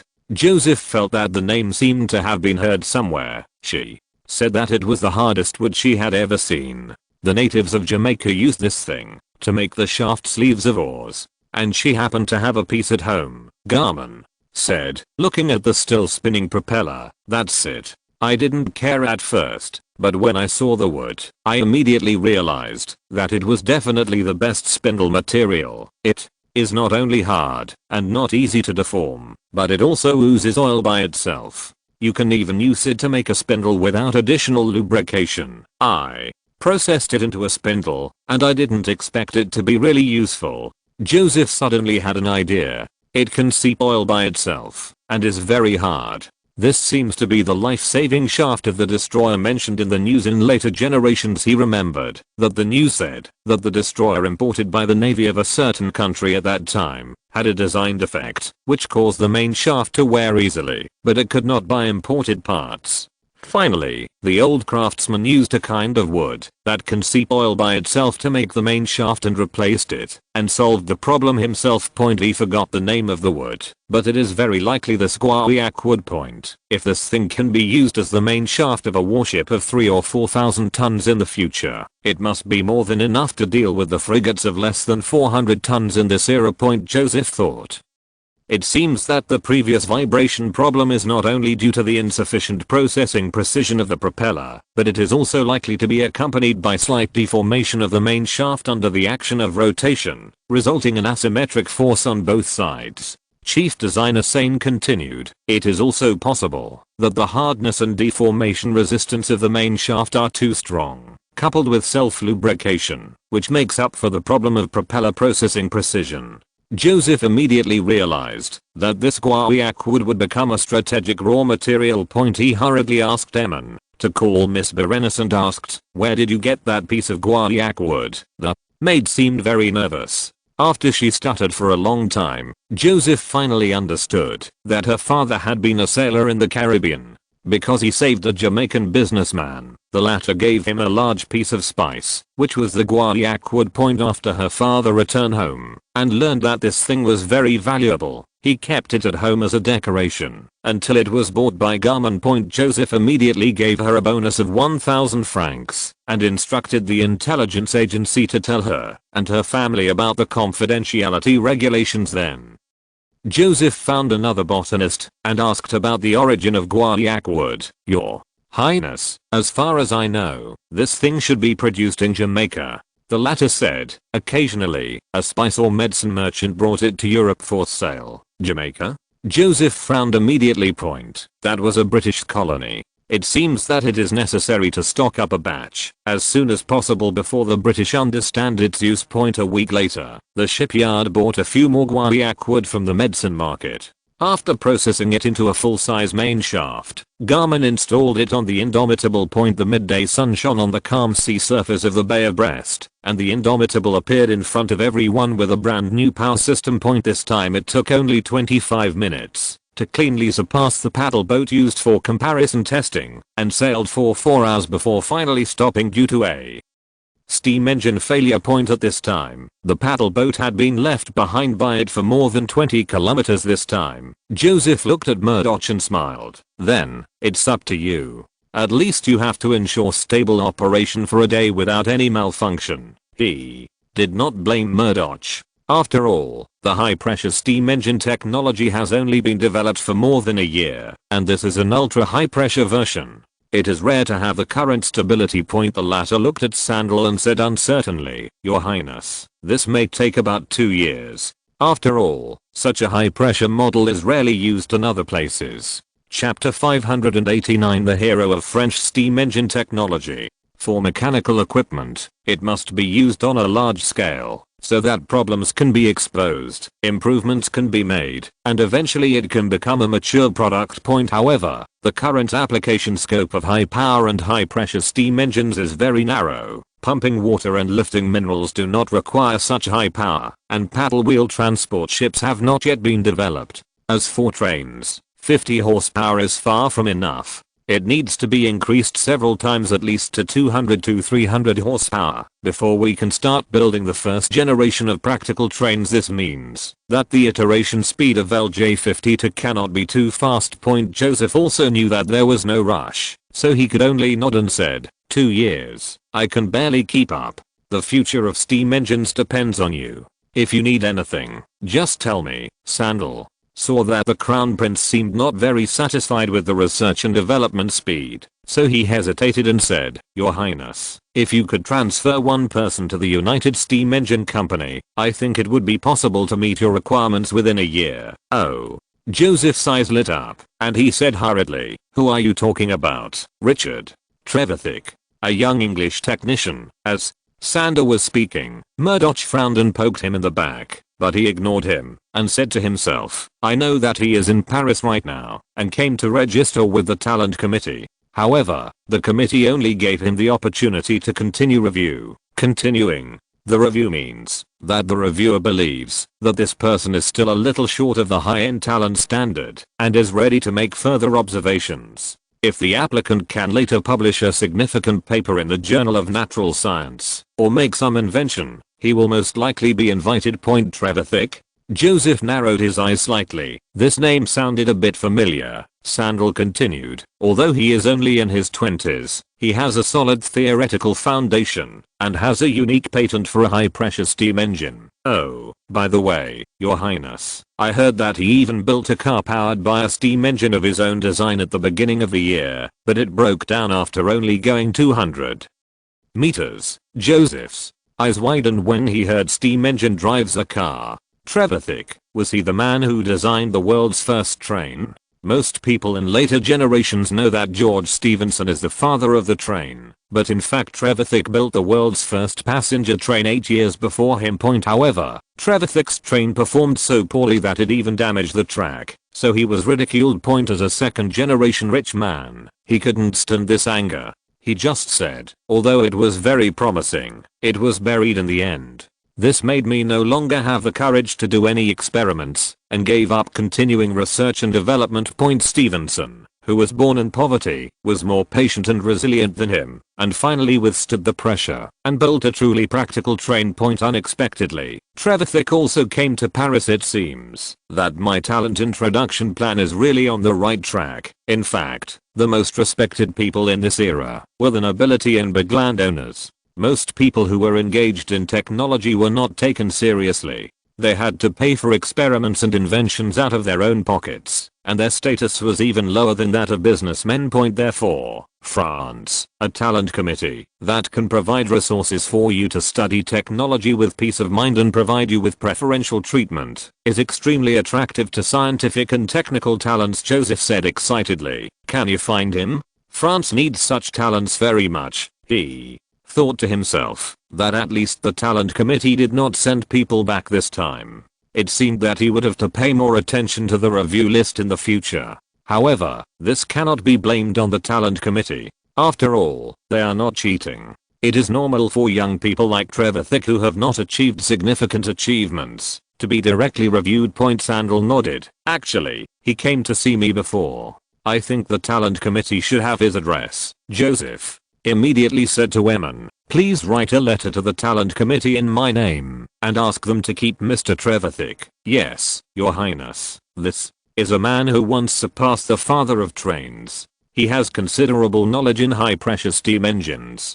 After all, he can make high pressure steam engines by himself in his 20s. And after the steam engine thing is finished, we will give him a laboratory and let him start developing trains this time. If he personally intervenes, no one will dare to laugh at him again. If his glass heart is not hit, he might actually be able to pull out the train. Joseph asked Sandal with great interest. By the way, what is Trevithick looking for you for? He came to show me his new high pressure steam engine, Sandal said, and hoped we would invest in its production. Joseph was a little surprised. Why doesn't he produce it himself? He should be able to get the funds, right? Seeing that he could not stop his competitors, Murdoch gave up the resistance and explained, this is thanks to our dear Mr. Watt, who killed all high pressure steam engine technology with the patent in his hands. So Trevithick had no choice but to leave the UK in order to legally produce his invention. When Joseph heard this, he almost laughed out loud. This time I must send a pennant to Watt.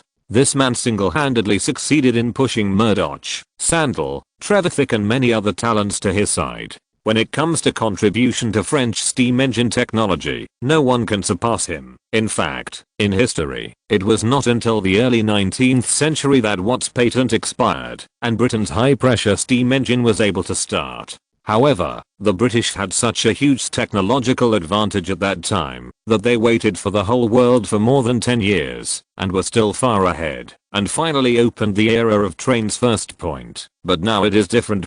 France is likely to be the first to conquer train technology and start leading the Industrial Revolution. Shortly after the steam engine was successfully tested on the Indomitable, the design of the new frigate also made A breakthrough point in the hull laboratory point designer Sain signaled his assistant to lay the design on the ground, bowed to Joseph first, and then began to introduce it to the Marquis of Castries and other naval high-ranking officials. Dear General, this is a high-speed steam engine warship designed by His Royal Highness the Crown Prince, the Light of the Mediterranean. Joseph couldn't help but feel ashamed. In fact, he just introduced the layout of the steam engine, coal storage bunker, and propeller rudder to Sain according to the model played by later generations. He didn't participate in the specific design at all, but it turned out to be his own design point. However, from Sain's perspective, it can be said that the design of His Royal Highness the Crown Prince was absolutely good. After all, steam engines on ships were a field he had never touched before. If he relied on himself to slowly explore the layout and repeatedly test it, it would probably take at least 2 or 3 years to find the best solution point. The Crown Prince directly told him how to design it, and judging from the results, His Royal Highness's design was extremely excellent. Chapter 590 French Navy Festival. Joseph's design layout for Sain is certainly excellent, because he copied it directly from the famous Napoleon battleship more than half a century later. Although the Napoleon was the world's first sailing warship equipped with a steam engine, its overall structure was very reasonable under the careful design of French designers. This is also the easiest to understand for Sain, who is designing a sail steam engine battleship for the first time. After all, although the subsequent designs are getting more and more sophisticated, they are also more difficult to understand. In addition, Joseph actually had a model of the Napoleon later in life, and he assembled it himself, so he was relatively familiar with the internal structure.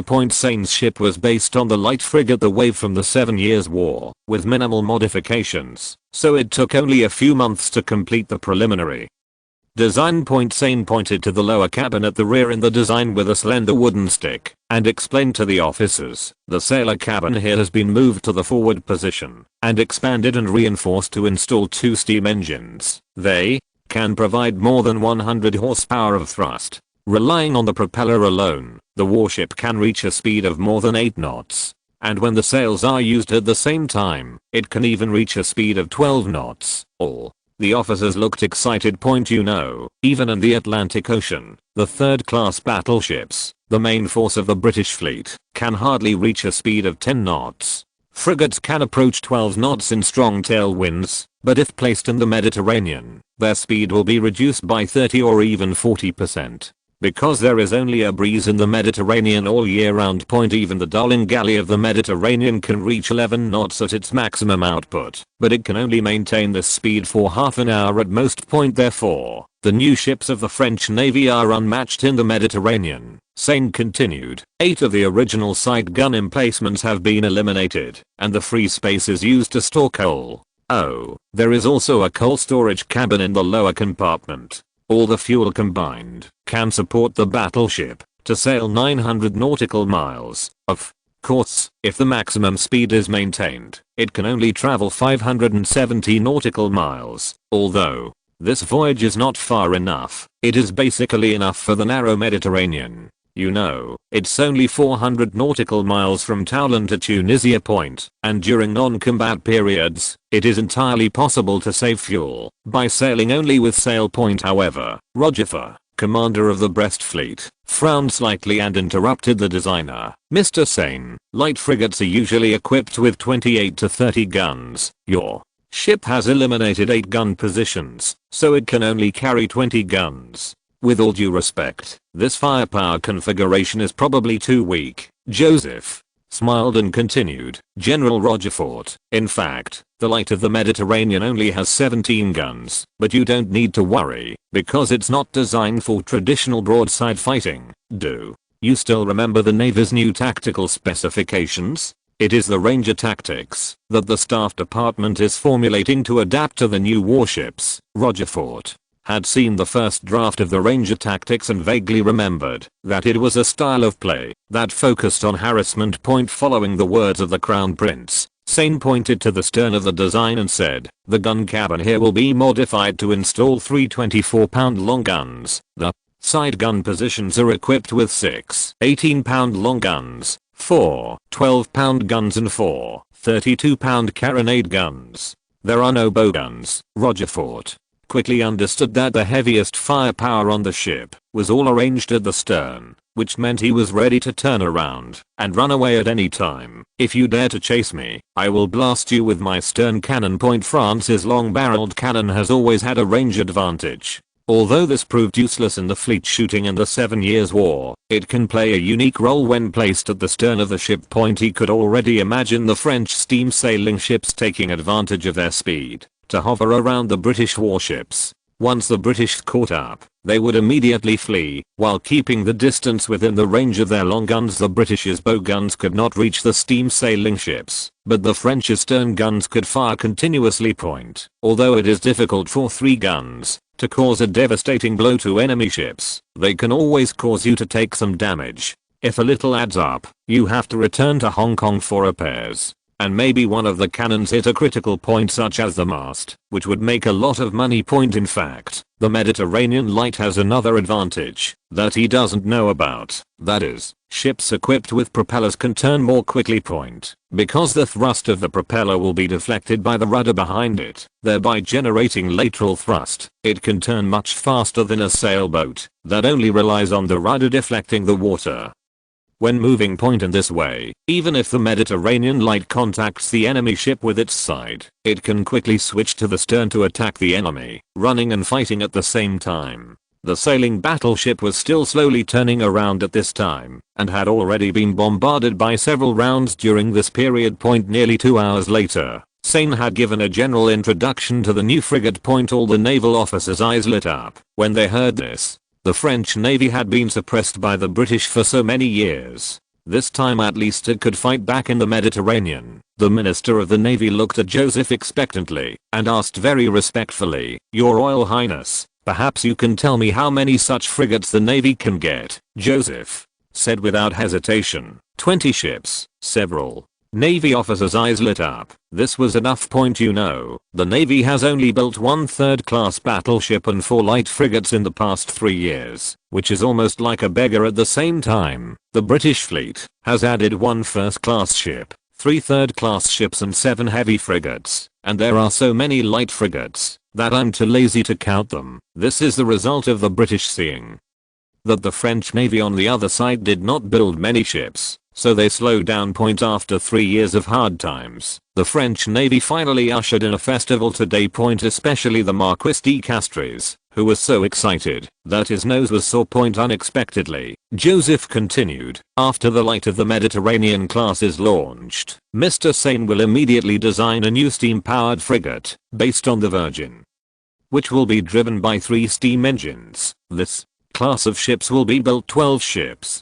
The Marquis of Castres was so excited that he almost couldn't breathe. The Virgin was a heavy frigate of 32 guns, much larger than the Light of the Mediterranean, and could be equipped with 32-pound guns, which could already threaten battleships, and 12 ships were built at a time. He suddenly asked Joseph nervously, "Your Highness, if you build so many at a time, will it reduce the number of other battleships built? Although frigates are cheap, there are so many of them, and new technologies are used, the total price will not be cheap." Joseph smiled and shook his head. "Don't worry, these new frigates are all additional funds." It's no wonder that he is so generous. Just yesterday afternoon, he received a secret letter from Kelowna from London, saying that the project there has raised more than £1 million. Chapter 591 From Frigate to Dreadnought. £1 million is roughly equivalent to 25 million francs. This amount of money may not be a big deal for the British Royal Navy.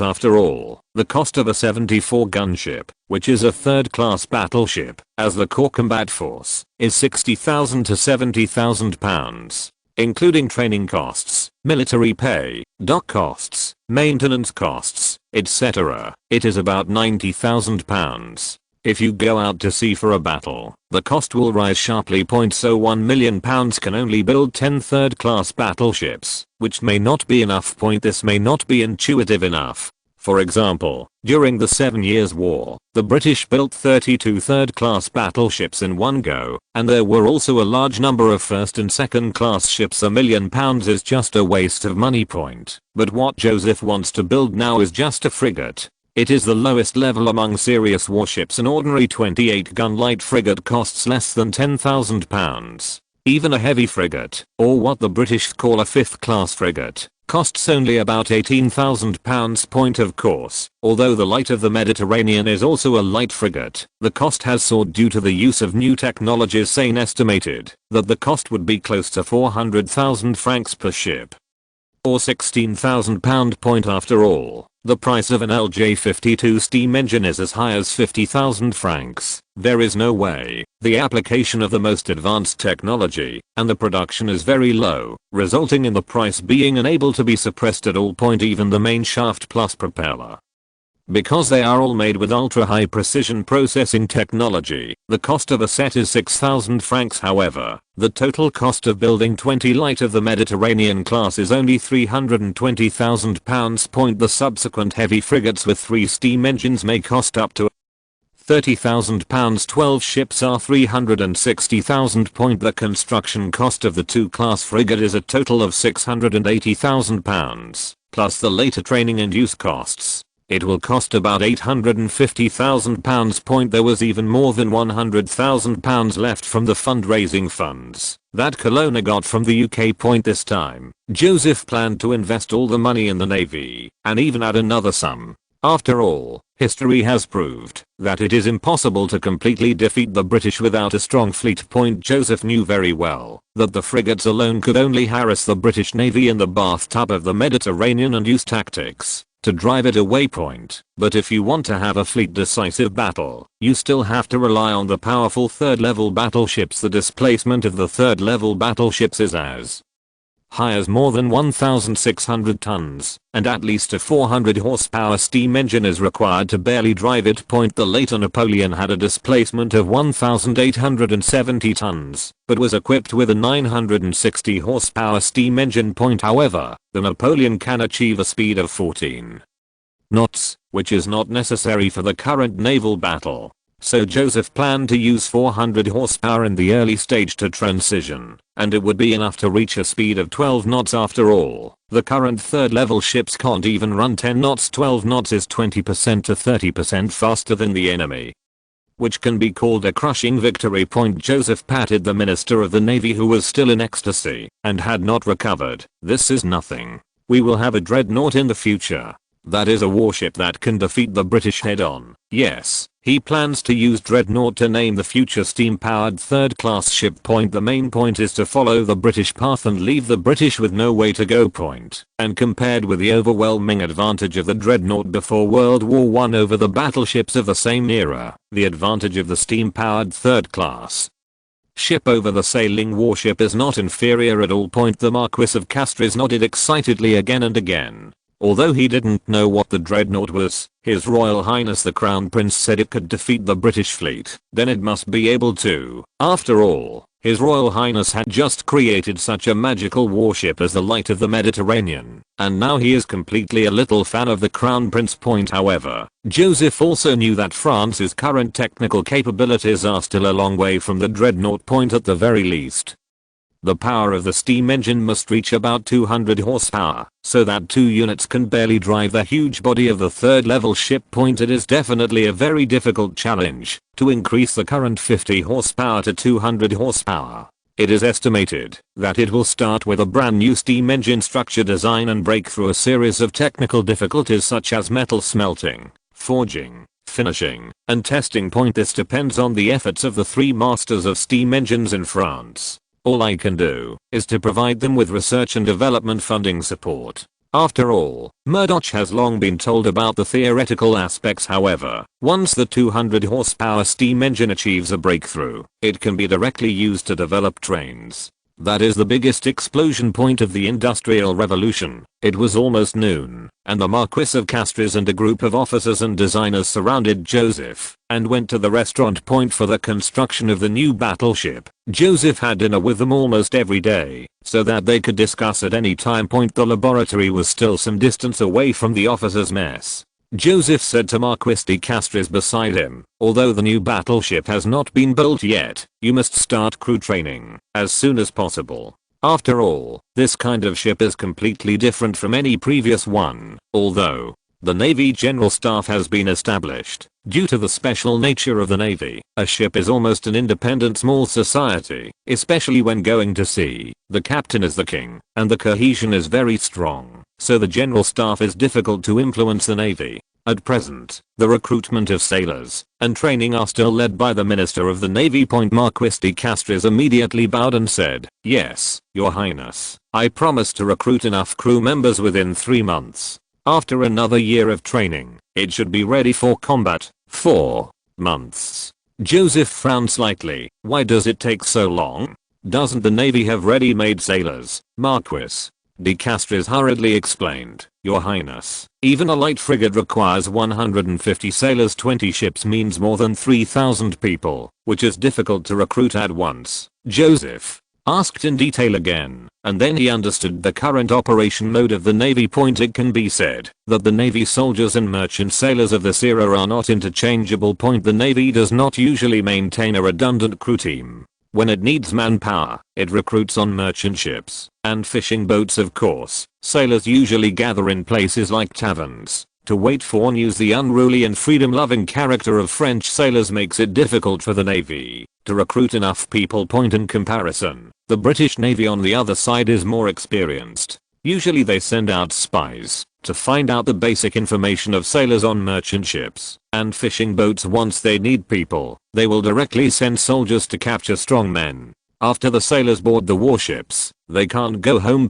This leads to the mobilization efficiency of the British Navy being much higher than that of France every time a large-scale naval battle occurs. Chapter 592 Talent Issues. The British recruiting team would even go to the United States to capture sailors. They claimed that those sailors were immigrants from Britain and were still obliged to serve in the Royal Navy, and took them away and stuffed them into British warships. Historically, during the Napoleonic Wars, the British Navy's Leopard battleship directly stopped the US Navy's Chesapeake in Boston Harbor and wanted to board the ship to capture men. As a result, the Americans directly sounded the battle alarm. After the two sides exchanged fire, the Chesapeake surrendered, and the British took some of the sailors on the ship away. This was the famous Chesapeake incident at the time, which became an important fuse for the Second Anglo-American War. As for why France did not learn from Britain's practices, one of the reasons is that the French are not as honest as the British people, and the protest gene flows in their veins.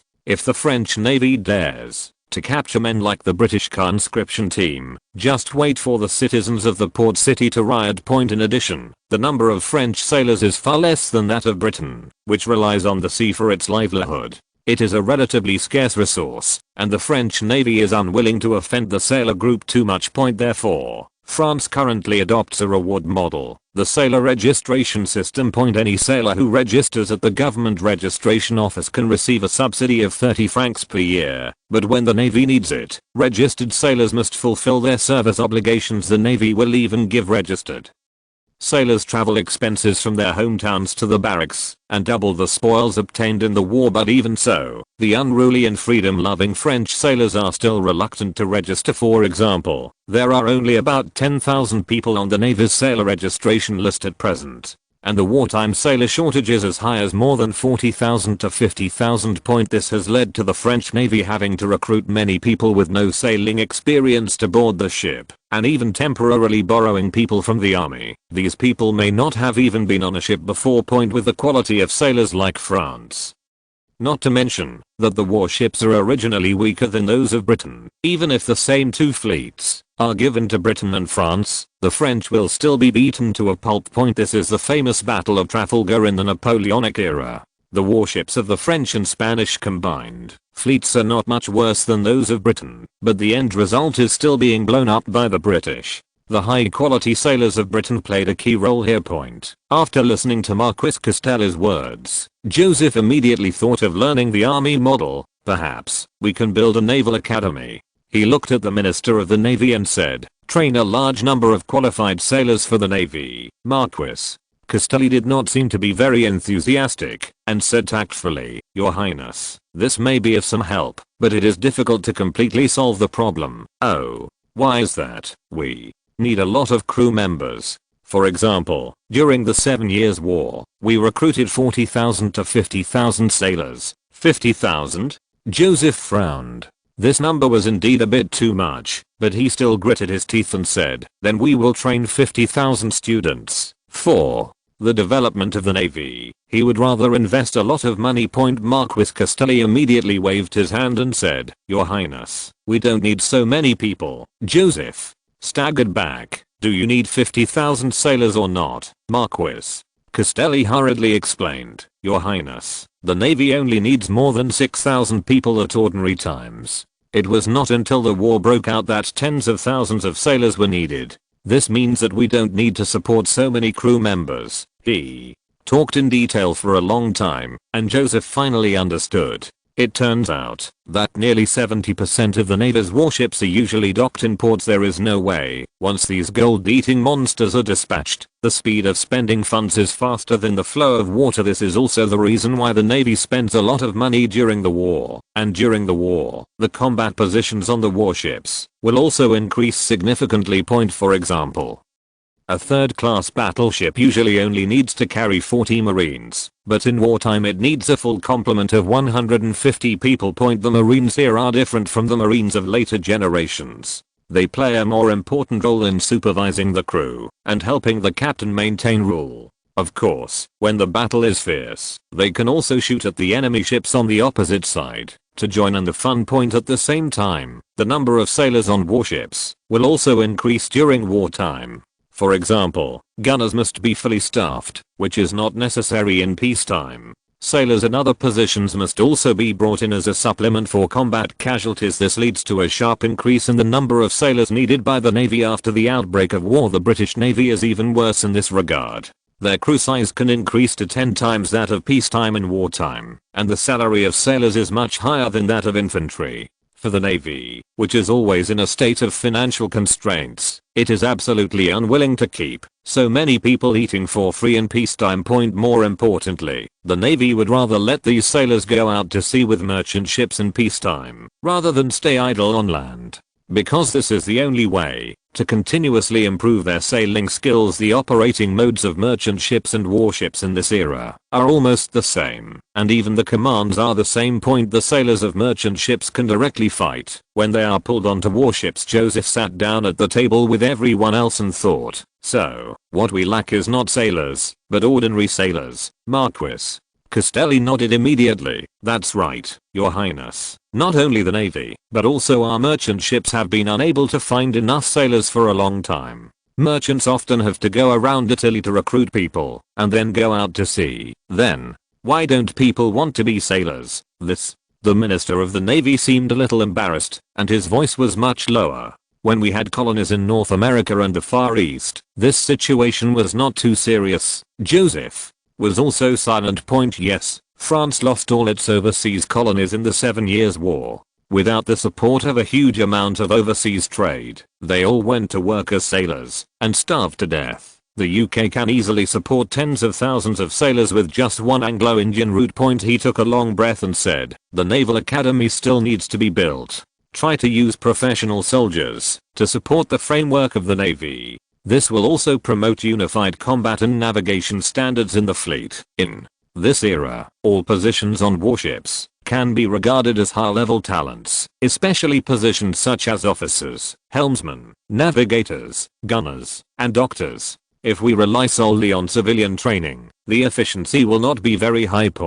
But if there were military academies dedicated to teaching these, the speed would be much faster and the quality of talents would also be improved. Historically, France did not realize this problem until nearly half a century later, and built its first naval academy. Of course, currently, except for Portugal, which has a semi-military navigation academy, other countries in Europe do not have naval academies. In addition, we want to increase maritime trade as much as possible. Chapter 593. You do the first day of the month, I do the 15th. However, given the current situation in France, it is not easy to quickly increase maritime trade. Joseph finished his lunch absent-mindedly, but still could not think of any particularly effective way. Among the largest maritime trade nodes in France at present, the United States, Russia and the Ottoman Empire. The former two have long been saturated, and Russia is even a little overloaded. Only trade with the Ottoman Empire can be expanded, but this will inevitably require long diplomatic negotiations and concessions to the Ottoman Empire. And even if it can be negotiated, it will at most increase France's maritime trade volume by 20%, which is better than nothing for increasing the number of sailors. In short, let Talleyrand go to negotiate with Selim III. When Joseph and the others left the restaurant and were about to go to see the repair of the Indomitable, they saw a naval officer running over quickly, first raised his hat to salute him, and then whispered a few words to Rogiva, the commander of the Brest fleet. Rogiva frowned and whispered in the same voice, "Let Colonel Mir send a few ships to search, and then write a report to me." "Yes, General." The officer left, and Joseph asked casually, "General Rogiva, what happened?" "Nothing, Your Highness." Rogiva glared at the officer's back and stammered, "The patrol fleet found a smuggling ship, and the other party suddenly opened fire, killing several of our crew members, and then, ran away. This matter is quite embarrassing for the Navy. After all, they suffered a loss, but did not catch anyone. In fact, the merchant ships of this era are not much worse in performance, except that they are not as strong as warships, and are equipped with fewer cannons. Therefore, the Navy will be slipped away by civilian ships if it is negligent." Joseph was moved when he heard this. Yes, since legal means are difficult to increase trade volume, isn't there still illegal, extraordinary means, if the government comes forward to encourage foreign smuggling, and even provide certain assistance, driven by huge interests, the volume of maritime trade will inevitably grow rapidly. Smuggling ships will definitely need a lot of sailors. The problem of insufficient sailors will be solved. At the same time, the smuggled goods can also bypass the tariffs of the destination and increase the sales of French products. It's simply killing two birds with one stone. Of course, you need to carefully choose where to smuggle. Mainly controlled in Britain's North America, Far East colonies, and Portugal's colonies in South America. Even Britain, Portugal, Northern Europe and other countries can try. Normal trading partners such as Spain and Russia should be strictly prohibited. As for Britain and Portugal being angry, so what? According to the intelligence currently obtained, Britain is already actively laying out the continental balance, and will declare war on France in a few years. So what impact will adding smuggling have? Besides, the British began to issue privateer licenses since Elizabeth I, encouraging citizens to go out to sea to rob merchant ships of other countries. Until the early 18th century, Queen Anne of Britain was still issuing privateering licenses, and robbed France and Spain of countless things. Since the British have celebrated the first day of the month, why don't the French celebrate the 15th day? Moreover, France was only selling goods peacefully, and was completely inferior to the British who killed and robbed goods. Thinking of this, Joseph patted Rogiva's shoulder and smiled. "Thank you very much for your help, General." The latter was startled, thinking that the prince was mocking him, and hurriedly stood at attention and said loudly, "Your Highness, please rest assured, I promise to catch those smugglers within 3 days." Joseph nodded, thinking that such a large-scale official smuggling must be carefully arranged and will involve many departments. I'm afraid that he must go back to Versailles and discuss it with Brian first. He then put the matter aside for the time being and talked to the Minister of the Navy about the plan to build a naval academy. "Your Highness, the Navy's training camp in Vannes is well equipped, or it can be expanded based on this," Marquis Castelli suggested. "This way, the preparation and construction can be completed in the shortest time, and it is also more cost effective." Joseph nodded. "Your proposal is very good.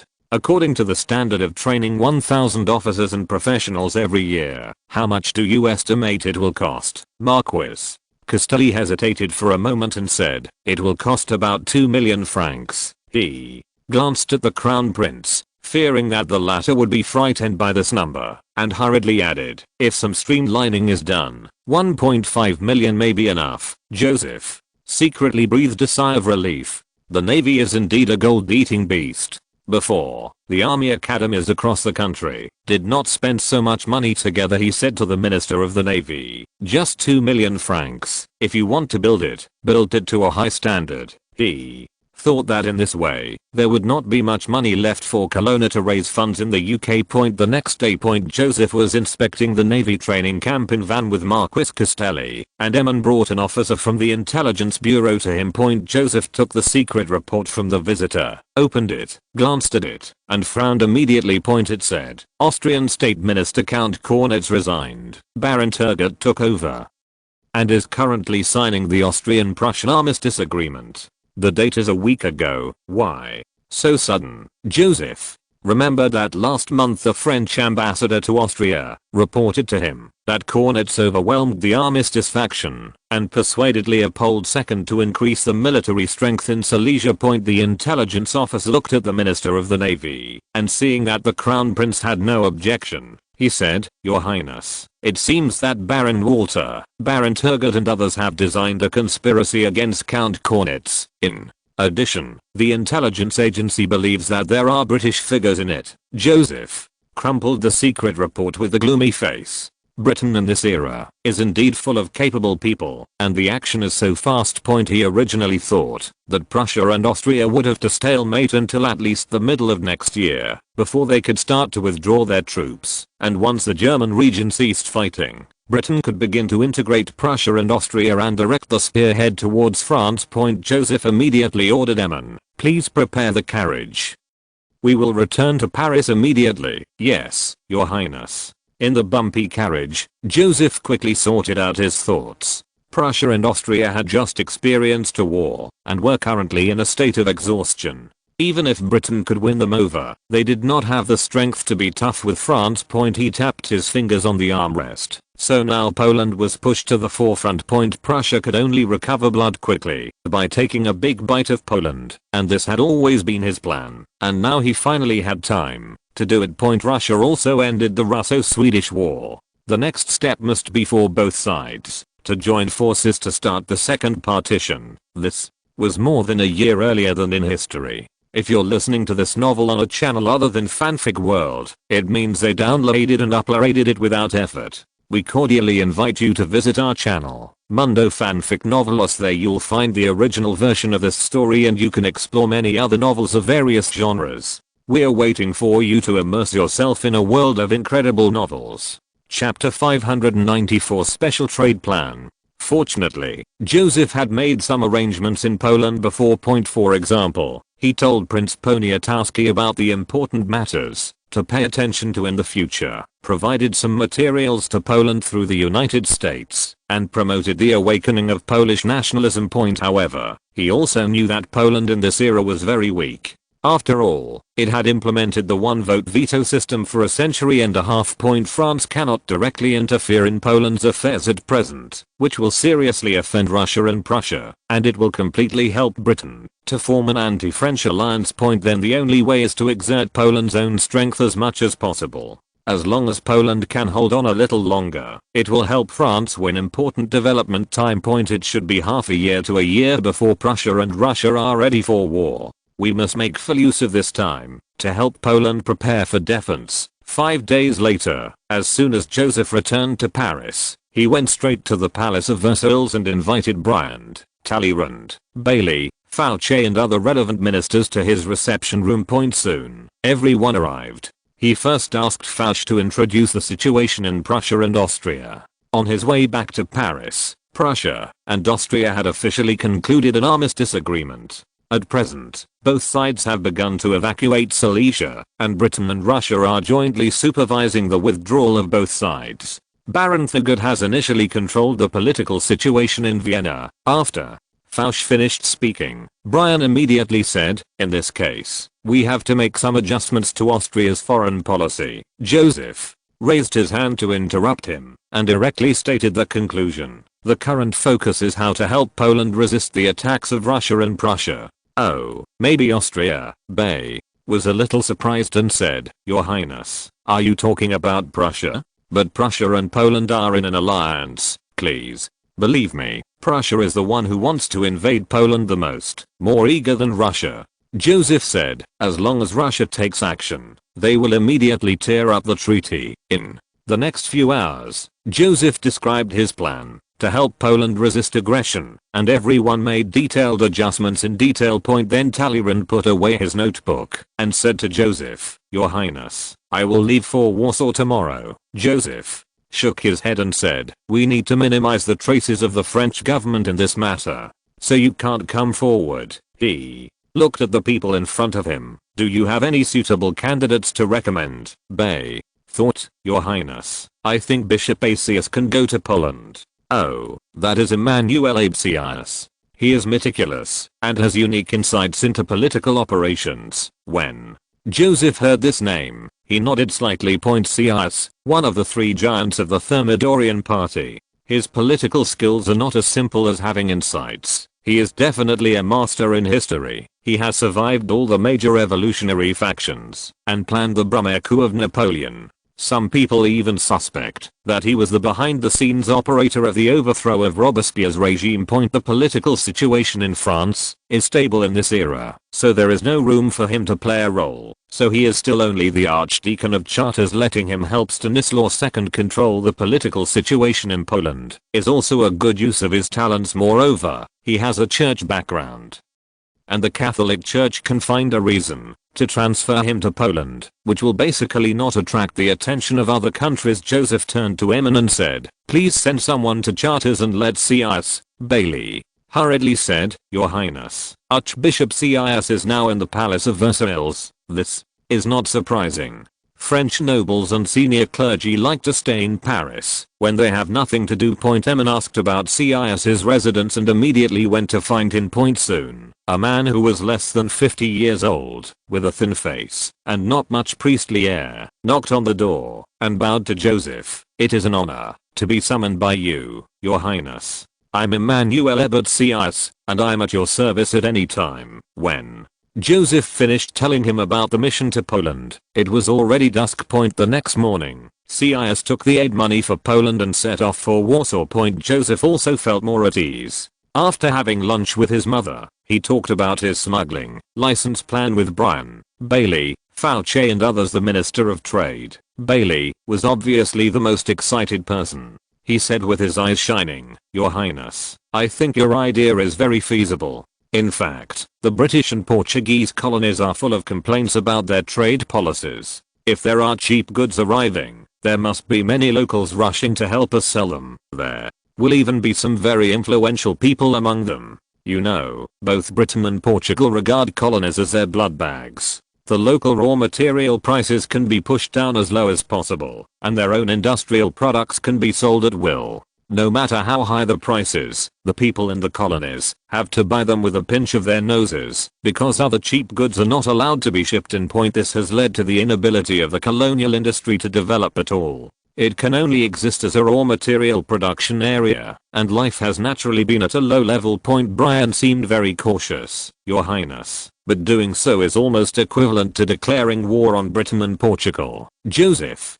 said indifferently, "We try to do it as covertly as possible. As for declaring war, you don't have to worry. I will naturally have a way to deal with it." Seeing the Crown Prince's very determined look, Brian stopped insisting and continued, "Your Highness, if you must do this, I suggest that the smuggling business be concentrated in Tripoli. This way, even if the British discover these businesses, we can use the excuse that they are too far away to manage effectively, and the volume of trade there is already very large." Bay nodded in agreement and added, "If you start from the Mediterranean and go to North America, you must pass through the Strait of Gibraltar. It is very convenient for the British to inspect smuggling ships there. You know, it is only a few dozen nautical miles wide and there is no way to slip through." "What's your suggestion?" "We can use the port of Ostend in the southern Netherlands as another smuggling port. Although it is an area ruled by Austria, the residents there basically speak French." Bay smiled a little proudly. "I have been there, and the locals hardly paid attention to the officials sent from Vienna. Instead, they listened more to the Walloon District Business Committee. The Walloon Business Council is now completely controlled by France. If there is a business that can make a lot of profits, I believe the local people will be willing to comply with our management. And more than 30 kilometers away from Ostend is the port of Zeebrugge. If Ostend is inspected too hard by the British fleet, the smuggling ship can immediately transfer to the port of Zeebrugge for loading. Chapter 595 Polish Song 1. Bay went on to describe his envisioned northern trading point. Even if the British mobilize a large number of warships, for example, more than 1/3 of their naval force, to blockade the entire west coast of the southern Netherlands, we can still transfer our business to Dunkirk or even Calais to continue operations. Joseph looked at his trade minister with some surprise, feeling that his plan didn't seem to be a temporary one. Dunkirk and Calais are both seaports in northwest France, just over 50 kilometers away from Ostend, and there are rivers connecting the two, making transfers very easy. He could already imagine that the British would come to France angrily to question the rampant smuggling. Bay said innocently, a large number of smugglers from the South Netherlands had sneaked into Dunkirk and caused serious damage to the local order, but because it is a border town, the police force is insufficient. The French government is currently mobilizing police to deal with it. The British side is asked to exercise restraint and wait patiently. The British can even sponsor some funds for combating smugglers in the southern Netherlands. Brian obviously also appreciated the subtlety of this plan, smiled and nodded. The British will definitely regret selling Dunkirk to us. In fact, there are so many small seaports on the north coast of the southern Netherlands that I think it will be difficult for the British to completely blockade them. Dunkirk was sold to France by Charles II for £400,000. Brian then thought of another question. Your Highness, those who intend to engage in smuggling, the people in the special trade, are probably not very rich, so they may not be able to get a ship. In addition, the purchase funds are also a big problem for them. Joseph smiled and said, we have left some ships behind after destroying the pirates in Tripoli, and most of them are sealed in the leeward port of Gabes Bay. They can be sold to traders at low prices, or even rented to them. Bay immediately added, or use ships to buy shares. Yes, it's not bad to invest in shares. Joseph gave him an approving look and added, as for the purchase funds, the Industrial Development Fund can be used as a guarantee, so that the factory can lend the products to the traders. Brian hesitated. Your Highness, is this too risky? I mean, if the goods are confiscated by the British, so we must force everyone to buy insurance. Joseph said matter-of-factly. Cargo damage insurance, personal accident insurance, etc., to minimize risks. Brian and others looked at each other strangely. It was unbelievable to buy insurance for a smuggler, but it seemed quite reasonable. Joseph continued. In addition, let the Walloon Chamber of Commerce fund the construction of a wooden track from Hennegor to Ostend to facilitate the transportation of goods. Also, recruit people locally to form an anti-smuggling patrol to protect the special trade. They must be well equipped, because they may conflict with British Marines who risk landing. He looked at Fouch again. The Intelligence Bureau must also fully cooperate. Well, let's add a trade investigation division. In the afternoon of the same day, Bailey, as the president of the Special Trade Association, convened many French finance, industry, taxation, police and other departments to start detailed planning for special trade, and submitted the preliminary plan to the French government a week later. His Royal Highness the Crown Prince. Poland. Warsaw. In the Royal Castle in Warsaw, the band played melodious and solemn music. King Stanislaus II and CIS passed side by side among the guards in costumes and said eagerly, please give me my most sincere thanks to His Majesty the King and His Royal Highness the Crown Prince. At this time, when Poland needs help the most, they are the only ones who still care about this place. CIS looked calm and said, I will convey it to you, Your Majesty, but the reason I came to Poland this time is to discuss some Vatican matters with the Archbishop of Poznan. I may not return to Paris for a while. Stanislaw II looked at his nephew, Prince Poniatowski, and wondered. CIS seemed to be the appointed Bishop of Avignon, so why did he still care about the affairs of the Holy See? Prince Poniatowski was the first to react and said hurriedly, it's great that you want to stay in Poland. Oh, Your Majesty has prepared a welcome dinner for you, which will start soon. Thank you very much for your hospitality, Your Majesty. CIS leaned over and turned to the prince as he walked through the corridor. Actually, if it were not for etiquette, I would really like to avoid such entertainment. It should be said that Poland has no time to waste at this time. Stanislaw Second and his nephew looked at each other in shock. What do you mean? SYNOPSIS lowered his voice. His Royal Highness the Crown Prince asked me to tell you that some neighboring countries may attack Poland earlier. A war will break out in half a year at the earliest, Prince. Poniatowski's expression suddenly became solemn. We did notice that Russia's Mikhail Kakovsky Corps had unusual movements. This should be just the beginning. SYNOPSIS said, with the armistice between Prussia and Austria, the Prussian army will soon gather from Tuchel to Kulm, and Poland will face enemies on both sides. However, His Royal Highness the Crown Prince is very happy that you followed his advice and did not get involved in the Austro-Prussian War. This makes Austria more willing to maintain the status quo in Poland. While they were talking, the group of people had already arrived at the entrance of the banquet hall. SYNOPSIS stopped and said, "It may be a little abrupt to ask this, but I hope to learn more about your country's preparations for war, especially in terms of military construction." 2 years ago, Joseph told Prince Poniatowski that he must form an army of more than 100,000 people, and it must be the kind that can fight in order to withstand the fierce attacks of Russia and Prussia. The prince was a little embarrassed. At present, only 40,000 troops have been recruited and trained.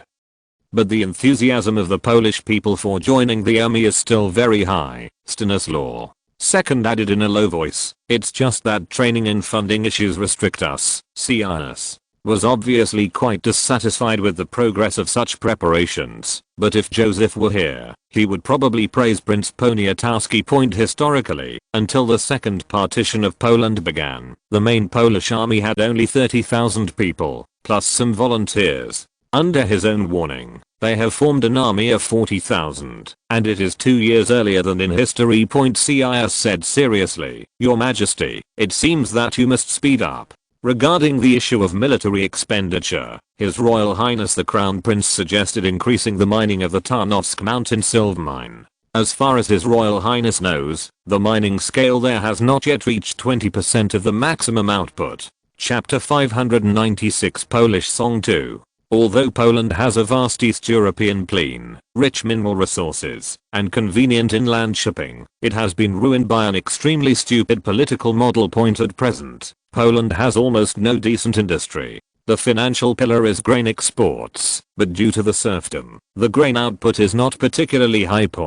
So Poland is quite poor, and military expenditure is even more stretched. Under the previous wave of nationalism, there are many Poles willing to join the army, but the country can't afford it. France's finances are also quite tight, so naturally it will not directly throw money to aid like Britain. The solution Joseph thought of for Poland is to fully exploit the Tarnowsk Mountain silver mine. In his memory, this is the world's largest silver mine in the 21st century, with an annual output of thousands of tons, and he learned from Brian that the current output of this silver mine is less than 30,000 pounds, or about 14 tons, and all the coins are worth about 2 million francs. Therefore, Joseph judged that most of the silver mine had not been explored yet. If the mining volume could be increased by 6 or 7 times, Poland's military expenditure could be easily solved.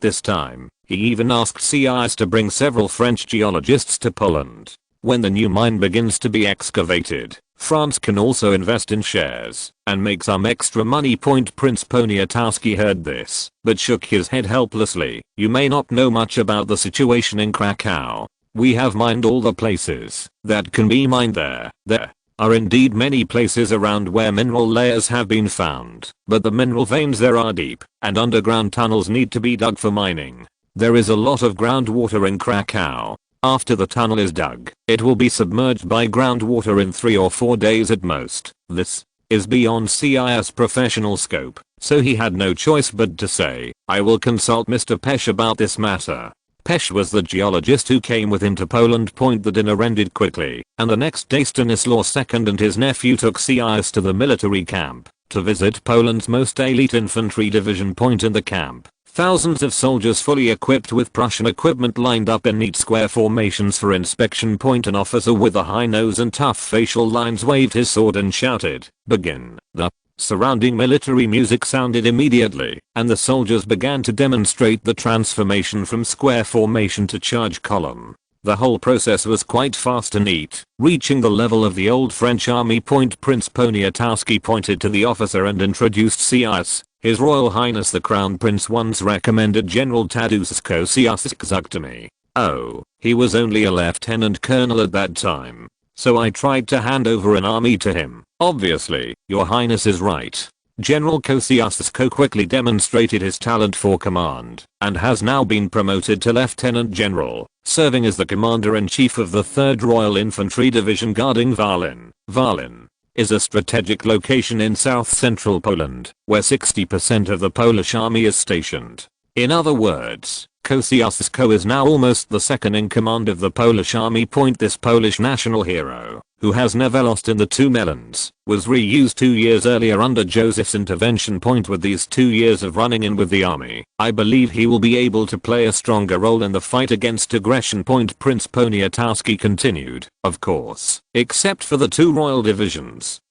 The combat effectiveness of other troops is far less than that of the Russian army, not to mention the newly recruited soldiers. If you give me a few more years, I'm confident that I can train the army to a level that exceeds that of the Russians, CIS said, but I'm afraid you don't have so much time. We have to find ways from other aspects. I brought gunsmiths with me this time. They will help you improve the output and quality of your weapons. Oh, by the way, His Royal Highness the Crown Prince also suggested that you restore the organization of the Winged Hussars. Winged Hussars? The prince smiled and shook his head. Their glory has been left in the legend. In the current battle, the wings are no longer useful except for majesty. No, they are useful. CIS said, they are the pride of Poland and the symbol of spirit. You don't need to equip the Winged Hussars with heavy armor like before, but as long as they have those wings, they can boost the morale of all soldiers. The prince hesitated, but out of respect for his French friends, he nodded and said, okay, I'll try to form a cavalry battalion first. CIS repeated Joseph's suggestions on military construction to the prince, and finally said, Your Royal Highness the Crown Prince has another suggestion that can buy time for Poland, but he looked at Stanislaus II on the side. This requires His Majesty the King to make certain sacrifices. I can give everything for Poland, the latter said without hesitation. He was not shouting slogans. In history, he was even willing to give up the throne to promote the unity of Poland. However, in terms of his ability to govern the country, he was relatively average, and in the end he could only watch the country fall apart. CIS first bowed to him, and then said, Your Highness suggests that you can go to St. Petersburg more often, and talk to the Tsar, to reminisce about the past. You should show her a submissive attitude as much as possible, so that she feels that Poland can be conquered without war. Stanislaus II used to be Catherine's lover. He also ascended the throne with the support of Russia. How can this be? Prince Poniatowski immediately objected. Your Majesty represents Poland, and he has to manage the entire country. This is just a suggestion. CIS said calmly, excuse me, those nobles have been slandering your Majesty as an agent of Russia, so, excuse me, your Majesty's support in the country is not very high. Stanislaus II took a deep breath and nodded. You are right, and I can go to Russia. However, if the Polish people know that their king is trying to please the Tsar, they will be disappointed, and their hearts will collapse. CIS also took a deep breath and looked at Prince Poniatowski. As long as there is another hero who can unite the people, this will not be a problem. What are you talking about? This is absolutely not possible. This is indeed a good idea. I think we can try it. The first sentence was said by the prince, and the second sentence was said by the King of Poland. The second floor of the Tuileries Palace.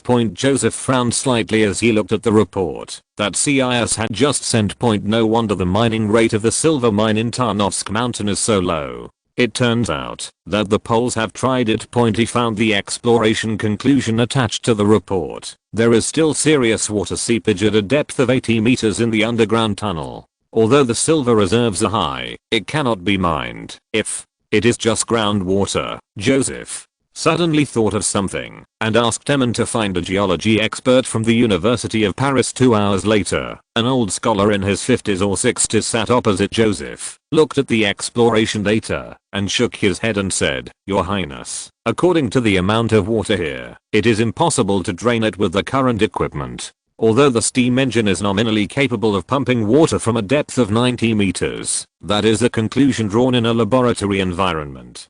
Chapter 597 Polish Song 3. In actual use, it can pump water from a mine shaft 60 meters deep at most. The geologist continued, and the water flow may be only as thick as a finger. Joseph was a little discouraged, but still unwilling to give up, and asked, "How powerful is the pump you are talking about?" The geologist said, 26 horsepower, Your Highness. As far as I know, the maximum power that a steam engine can achieve at present is the one used by the University of Paris for forging experiments. Joseph suddenly saw a glimmer of hope and leaned forward slightly. "If there is a 52 horsepower steam engine, do you think it can pump out the water in this mine?" "The amount of water seepage is a bit large, Your Highness." The old scholar took up the pen and calculated for a while, then raised his head and said, "If there is such a high power pump, it can probably pump out 15 to 18 cubic meters of water from this depth every hour.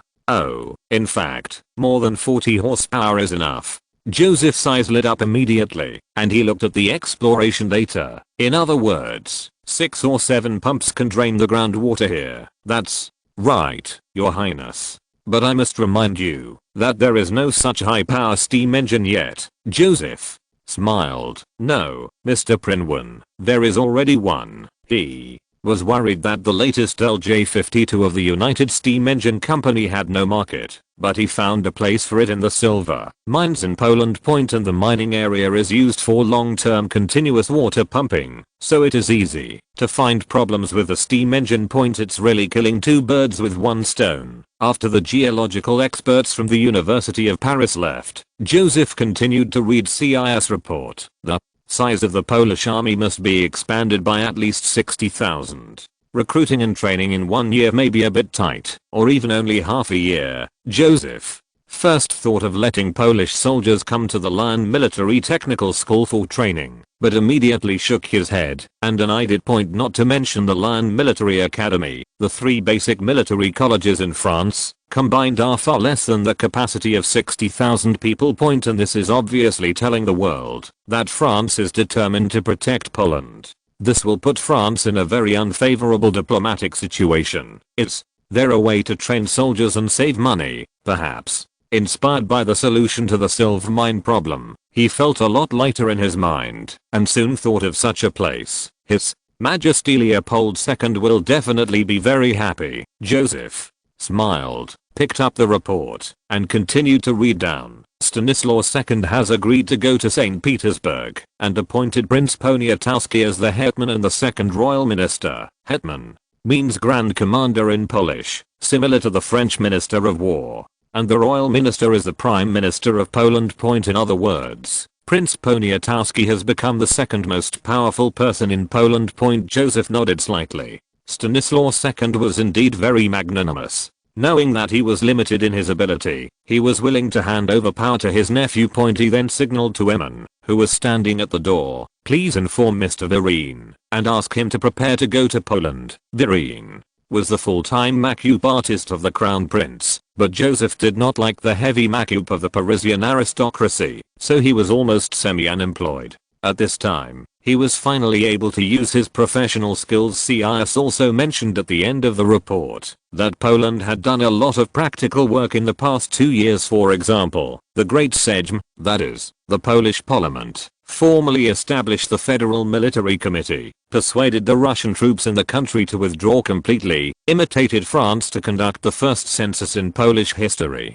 based on the remnants of the Bar Union. The United Patriotic Party established a new intelligence agency, the Freedom and Security Committee. Point. At the same time, Stanislaus II accepted Joseph's advice and did not rush to promulgate the May 3rd Constitution as in history, but made more thorough preparations in the parliament and carried out reforms in steps. It can be said that with Poland's current national strength, it has basically done everything it can. More than half a month later on the Tarnowsko mountain in Krakow in southwestern Poland, Polish Royal Minister Malachowski, surrounded by dozens of officials, mine shareholders and technicians, nervously looked at the 8 black cylindrical machines in front of him as the workers continued to add coal blocks to the machine. The chimney spewed thick black smoke, and the machine began to tremble slightly.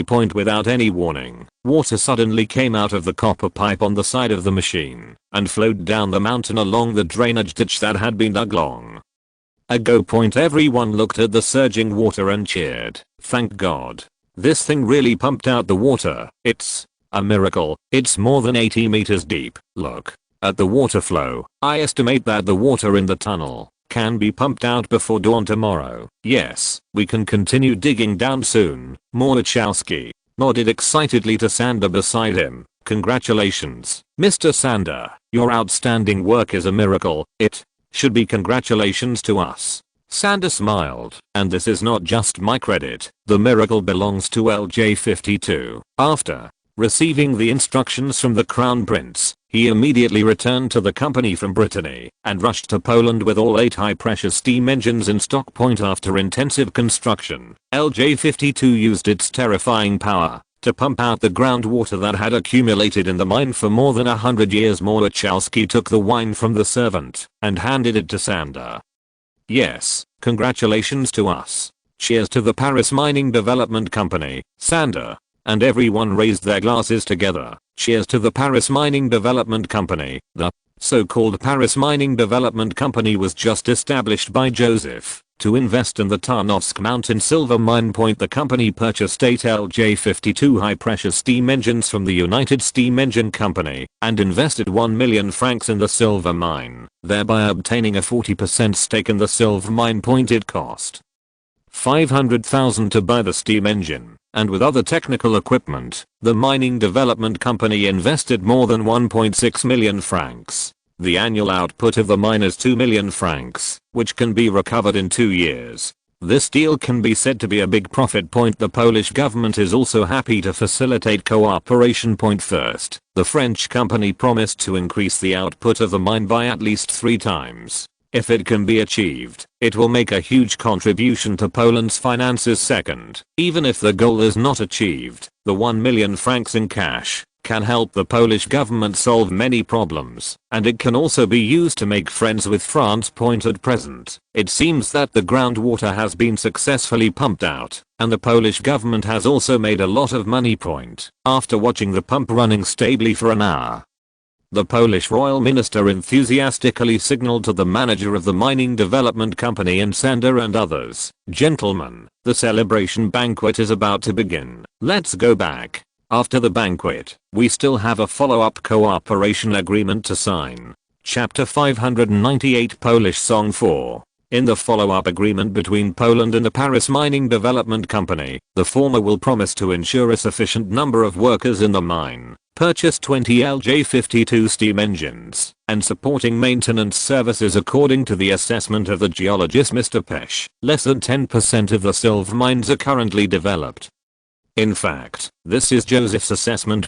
As more mines are dug, the demand for pumps will increase rapidly, so it is necessary to order in advance. The mining development company will provide technical support such as ore exploration, water pumping, and mine safety. On the day after the agreement was signed, more than 500 miners from Krakow flocked to the Tarnowsk Mountains in search of work opportunities. Their ancestors have relied on the silver mines for their livelihood. Now that there is news about the expansion of the silver mines, they are all excited, looking forward to earning more wages. These people are also very skilled in digging mines. Even children in their teens can dig 4 to 5 meters deep every day, let alone adults. In this way, the entire Tarnowsk Mountains became busy. Polish Royal Palace Warsaw Royal Castle. Stanislaus II sat upright in a chair and let Mr. Varane, a French makeup artist, play with his face. Prince Poniatowski looked at the thick powder on Varane's face and the 2 cherry red lips. He couldn't help but feel worried.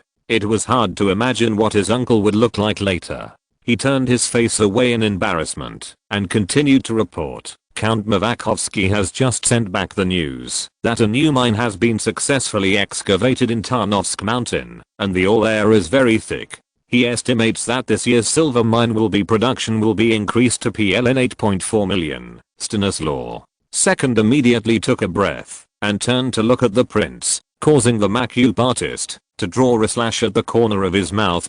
No wonder he is so excited. Last year Poland's fiscal revenue was only 20 million zlotys. This mine provides more than 1/3 of the fiscal revenue! 8.4 million zloty is equivalent to approximately 13 million francs. In other words, the production of Tarnowsk Mountain silver mine has increased by more than 6 times in just over a month. Prince Poniatowski seemed to think that the king was not shocked enough and continued. Count Mawackowski also said that, if the excavation of new mines in the southern mountains goes smoothly, the output next year is likely to exceed 10 million zloty. 10 million zlotys equals more than 15 million francs. The 40% shares held by the Paris Mining Development Company can be divided into more than 6 million. Joseph estimated that due to the low mining technology of this era, the production capacity of this silver mine would definitely not be fully developed, but 20 million francs per year should still be achieved. Prince Poniatowski continued, Your Majesty, thanks to the profits from the silver mines, we can double the size of the army. He doesn't shy away from makeup artists. After all, he is the exclusive servant of the French Dauphin. Stanislaw II nodded repeatedly. You are hetman, and all military expansion matters will be left to you. The prince nodded. Yes, Your Majesty. Oh, and regarding the training of the army, Mr. Sias made a very unique suggestion. Please, go on. He said we can help Austria go to Slavonia to counter the rebellion. Although this may cause some casualties, actual combat can make the soldiers grow up quickly, and His Majesty Leopold II should provide us with some supplies. This way we can also save military expenses. Slavonia is a southern province of Austria. The local residents are mainly Serbians, and Serbia in the south has always claimed that this is their territory, and it was indeed taken away from them by Austria. Funded and encouraged by Belgrade, the Slavonian rebellion almost never stopped. Recently, due to the Prussian-Austrian War in Silesia, Austria had no time to take care of it. As a result, the rebellion intensified and reached the edge of being uncontrollable. The neighboring Hungarian nobles did not want to offend these fierce Serbian barbarians, and they preferred to expand in the direction of Wallachia. As long as the Serbs don't reach the Danube, they don't bother, so Vienna had to beg the Hungarians to send troops to Slavonia all day long, and also gave them many benefits. If Poland were suddenly willing to send an expeditionary force to help suppress the rebellion, Leopold II would definitely be overjoyed. It doesn't matter whether they can really defeat the Serbs, at least they can let the Hungarian nobles see that His Majesty the Emperor can deal with the rebels without them. Of course, Joseph is actually more concerned about the promotion of relations between Austria and Poland. Perhaps after the two melons begins, Poland will have one less enemy. Stanislaw II nodded again. Then you and Kunte go to Vienna. Yes, Your Majesty. The Polish king's face was quickly painted into the most popular look. Mr. Verin looked at his work with satisfaction and began to play with his wig point. When he arrives in Petersburg, he will use this predetermined makeup to meet his ex-girlfriend Catherine I. Stanislaw II looked at himself in the mirror and couldn't help but sigh, and finally said to his nephew, You and His Majesty Leopold II have agreed on counterinsurgency matters, and you must return to Warsaw as soon as possible. At the end of the year, the Sejm, the vote, is the most important thing. He and Poland's patriotic nobles have been working for a long time and are preparing to start the process of drafting the first Polish constitution at the end of the year. This was more than half a year later than the famous May 3rd constitution, and the content also deleted clauses that would stimulate the nobles, such as abolishing serfdom and abolishing noble privileges. Then, Stanislaw II stood up and walked towards the gate of the palace. He would get on a carriage and go to Petersburg to buy time for Poland in his own way. November 2nd, 1791. Lieutenant General Kosciuszko led more than 13,000 soldiers of the 3rd Division of the Polish Royal Army to Slavonia. This army, which was mixed with half of the new recruits, would fight the Serbian rebels here. and the logistics supplies would be provided by Austria. 3 months later, General Judicki would lead the Lithuanian corps to replace them, and then another Polish army would come to exercise. At the same time, the King of Poland, greeted by Catherine II, entered the Winter Palace with a humble attitude and delivered a flattering speech in front of all the Russian nobles, almost all of which was flattering the Tsar with corny sentences at the end of his speech. The king enthusiastically mentioned the sincere greetings from the Polish nobles such as Potocki, Branicki, and Gorzykowski to His Majesty the Tsar, and that they would always be loyal to His Majesty the Tsar. These people were the core members of the notorious Polish traitor organization Targowica Confederation in history. However, this time they had no chance to stab Poland in the back, because CIS had told Stanislaus II about the plan of the Polish traitors accidentally obtained by the French intelligence system.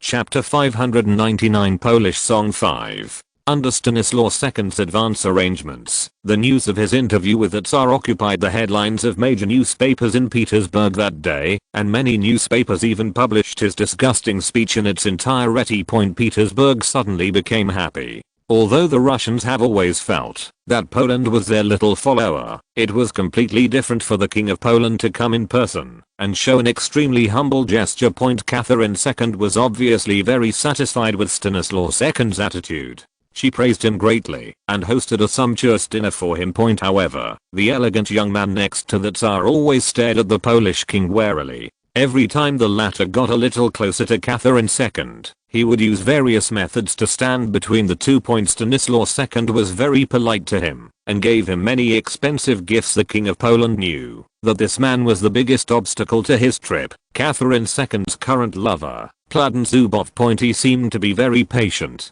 He went to see the Tsar with formal etiquette every day and only talked about state affairs. The content was basically about how Poland was now in a precarious state and was more loyal to Russia than ever before. 4 days later, Stanislaus II finally got the chance he wanted. He was invited by the Tsar to participate in a hunting trip and stayed in the hunting palace in the evening. Under the moonlight, the King of Poland, who had been wandering in the courtyard, saw Catherine II appearing on the balcony of the second floor wearing a mink coat. The pretty boy, perhaps because he was too tired from hunting, was not with her at this time. Stanislaus II immediately signaled to his entourage, took the Scottish organ from the latter, and started playing it more than 30 meters away from the balcony. The soulful sound floated into the night sky with a touch of desolate music, which was the theme song of later Titanic, My Heart Will Go On. Catherine II was immediately attracted by the melodious sound of the organ. She looked over and saw a lonely figure of a man leaning against a pine tree, exuding a melancholy and desolate charm. The man finished playing the prelude, put on the cello again, and began to sing while playing. Every night, in my dreams, I see you, I touch you, then let me know that your heart is still. Stanislaus II's singing voice was quite good. After all, how could a man who could be favored by the Tsar not have two skills? The lyrics have been adapted into French by Joseph, basically retaining the flavor of the English version. Catherine II was immediately attracted by the affectionate singing. When the first verse was finished and entered the interlude, she immediately turned to the servant and said, "Is that Stasi?" Unconsciously, she seemed to have returned to that time more than 20 years ago, and she subconsciously said Stanislaus' nickname. The servant hurriedly lowered his head and said, "Yes, your majesty, that is indeed His Majesty Stanislaus II." Catherine II waited for the song to finish, and her ears were filled with the sad and poignant melody. Her eyes were a little blurred, and she raised her hand and said, "Let him come over." "Yes, your majesty." The next day, Platon Zubov woke up from his slumber, only to find that the Tsar was not with him. He hurriedly put on his clothes and came to the living room, where he saw Catherine II admiring an oil painting. Next to her was the author of the oil painting, the famous Russian painter Fyodor Stepanovich Rokotov. On the screen, Stanislaus II bowed humbly, while the Tsar stood on the high steps in front of the Winter Palace, surrounded by hundreds of Russian nobles behind him, looking majestic. It was exactly the scene when the King of Poland came to see him on the first day. Of course, Stanislaus II paid a large sum of money for the painting, to be painted by Rokotov. Catherine II looked at the oil painting with satisfaction, and ordered her entourage When you go back, hang it in the concert hall. She didn't do it because Stanislaus II was in the painting, but because it showed the majesty of the Russian Tsar and Poland's surrendering posture. The next night, Stanislaus II encountered Catherine in the corridor. The latter sent Zubov away, and then Stassi played Let It Be Me for her. Thank God for letting me meet you. I want to stay with you. This heartbeat theme song is more emotional and straightforward than the one the day before yesterday, once again making Catherine II fall into reminiscing about the past. After a while, she looked at Stassi and said, "You have never shown such an excellent talent for composing before." "I still can't compose music, Your Majesty. I just wrote down the longing in my heart." Catherine II smiled and did not go back to Zubov's room. Instead, she and Stassi had a long chat by the stove and listened to him play My Heart Will Go On several times, her face full of smiles,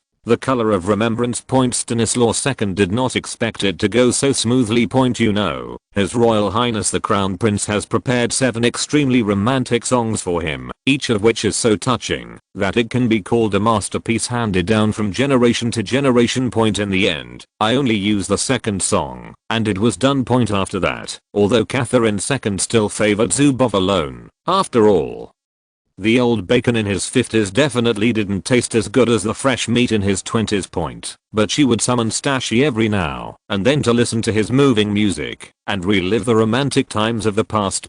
Yes, old bacon also has its own unique flavor. Sometimes it is better than fresh meat. In this way, Stanislaus II shamelessly lived in the Winter Palace, Warsaw. In the hall of the Tin Dome Palace, Prince Poniatowski looked up at the people in front of him, flipped through the manuscript in his hand and said, "So, I think everyone has no objection to making Catholicism the state religion." He and CIS have recently sorted out the constitutional clauses in detail. The latter used his sensitive political sense far beyond ordinary people to help him eliminate all the content that might cause the situation to shake to the greatest extent. At the same time, he helped him sort out the distribution of political forces in Poland and formulated a plan to unite all political forces. The representative of the Patriotic Party curled his lips but did not say anything. In the revised clauses just read by the prince, although Catholicism became the state religion, the constitution did not require citizens to convert to Catholicism.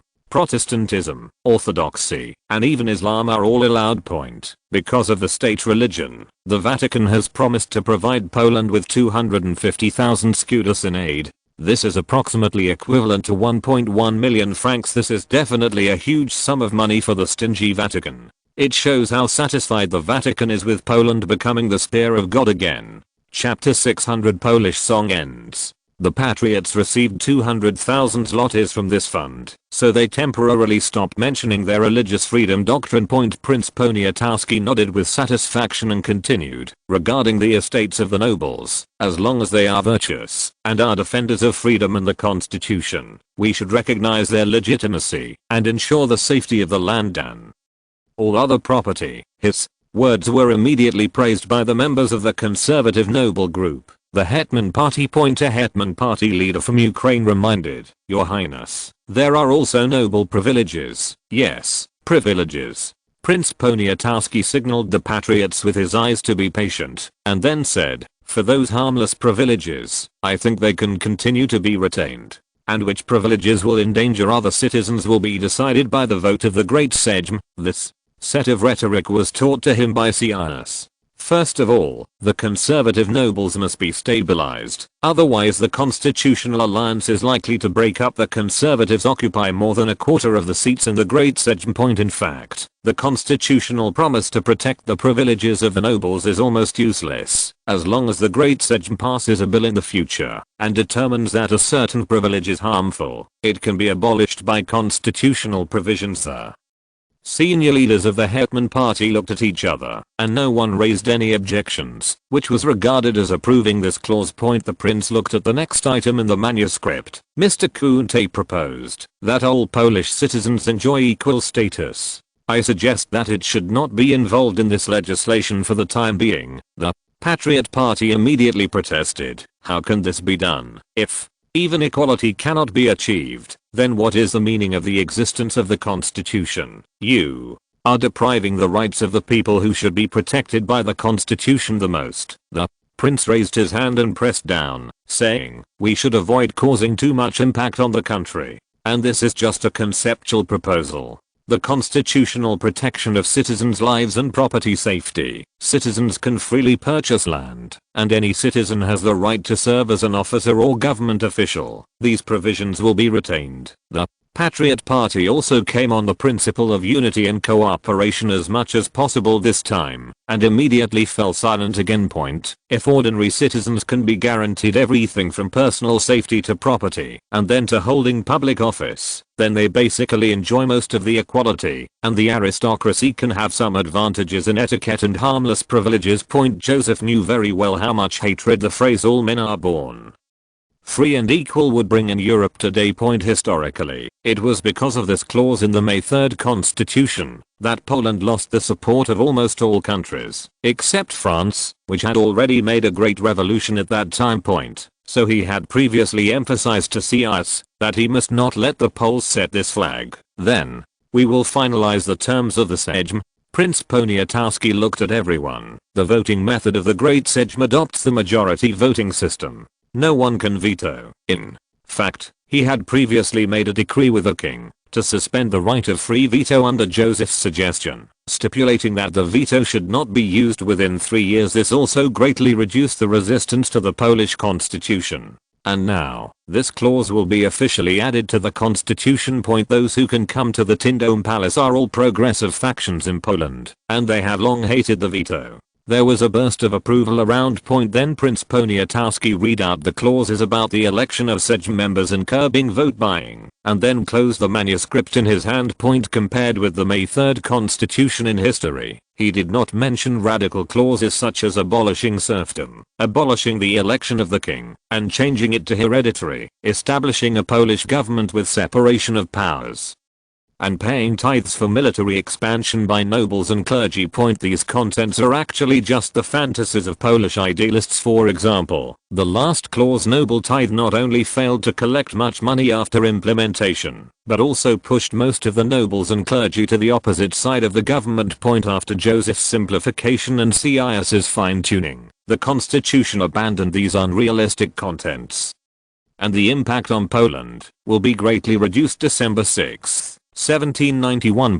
The Polish Great Sejm held a constitutional assembly, and the whole of Warsaw was shrouded in tension and expectation. The outside of the Parliament Hall was full of citizens. No one shouted slogans, and everyone just watched silently as the members walked into the Great Sejm from between the two teams of guards. It was totally different from the sneaky posture during the May 3rd constitutional vote in history, fearing that the conservative nobles would find out. The police in Warsaw were busy, as usual, not to maintain order, but to deal with the recent frequent difficult cases outside of Villa on the west side of the Narew River. Police officers were cleaning up the body of Baroness Iskovic. Several women cried loudly with the help of servants, but soon an officer from the police department came to the Baroness and coughed lightly, saying, "It's a pity, but we have confirmed that the Baron should have fallen from the balcony by himself." After hearing what the police said, an agent of the Freedom and Security Committee hiding not far away pulled his hood and turned away. He was a member of the bar union and a fanatical patriot. He had personally assassinated 4 Russian nobles more than 10 years ago. After receiving the king's pardon, he joined the Polish intelligence agency. Baroness Iskovic was the one he killed last night, but he was very experienced and disguised the deceased as falling from a building. And Baroness Iskovic is a die-hard pro-Russian parliamentarian. He will certainly cast his anti-constitutional vote in Great Sejm today. So he must die. More than a dozen pro-Russian factions similar to Iskovic have been purged in recent months. Those who were in the former Bar alliance were not afraid of death at all. More than a decade ago, they even dared to kidnap the king and assassinate several congressmen without blinking an eye. Several pro-Russian congressmen were replaced by them with their lives. Of course, they will try their best to make the death look like an accident to prevent the Russians from noticing. While the police were disposing of Osiskovic's body, Count Blinnicki's carriage was stopped by a group of heavily armed soldiers on the south side of Warsaw's Holy Cross Street. The Tagowicka Alliance executive jumped out of the car and roared angrily, "You idiots, do you know who I am?" However, He soon noticed the badge on the soldier's collar, and his face suddenly darkened. "Are you Prince Poniat?" asked his guard. "Yes, Lord Earl." An officer raised his hat and saluted him. "There are thugs ahead. For your safety, please stay here for the time being." "Damn it, I'm going to the big segment to vote." Seeing that the officer was unmoved, Brunetsky could only wave to the coachman. "Turn around, let's go around." Two soldiers suddenly stepped forward and knocked the axle of his carriage off. End of this chapter. Thank you very much for reaching the end. Don't forget to like. Looking for more exclusive content and immediate access? Subscribe to our Patreon. Remember, every like, subscription, or donation encourages us to continue. Thanks to everyone. See you in the next video.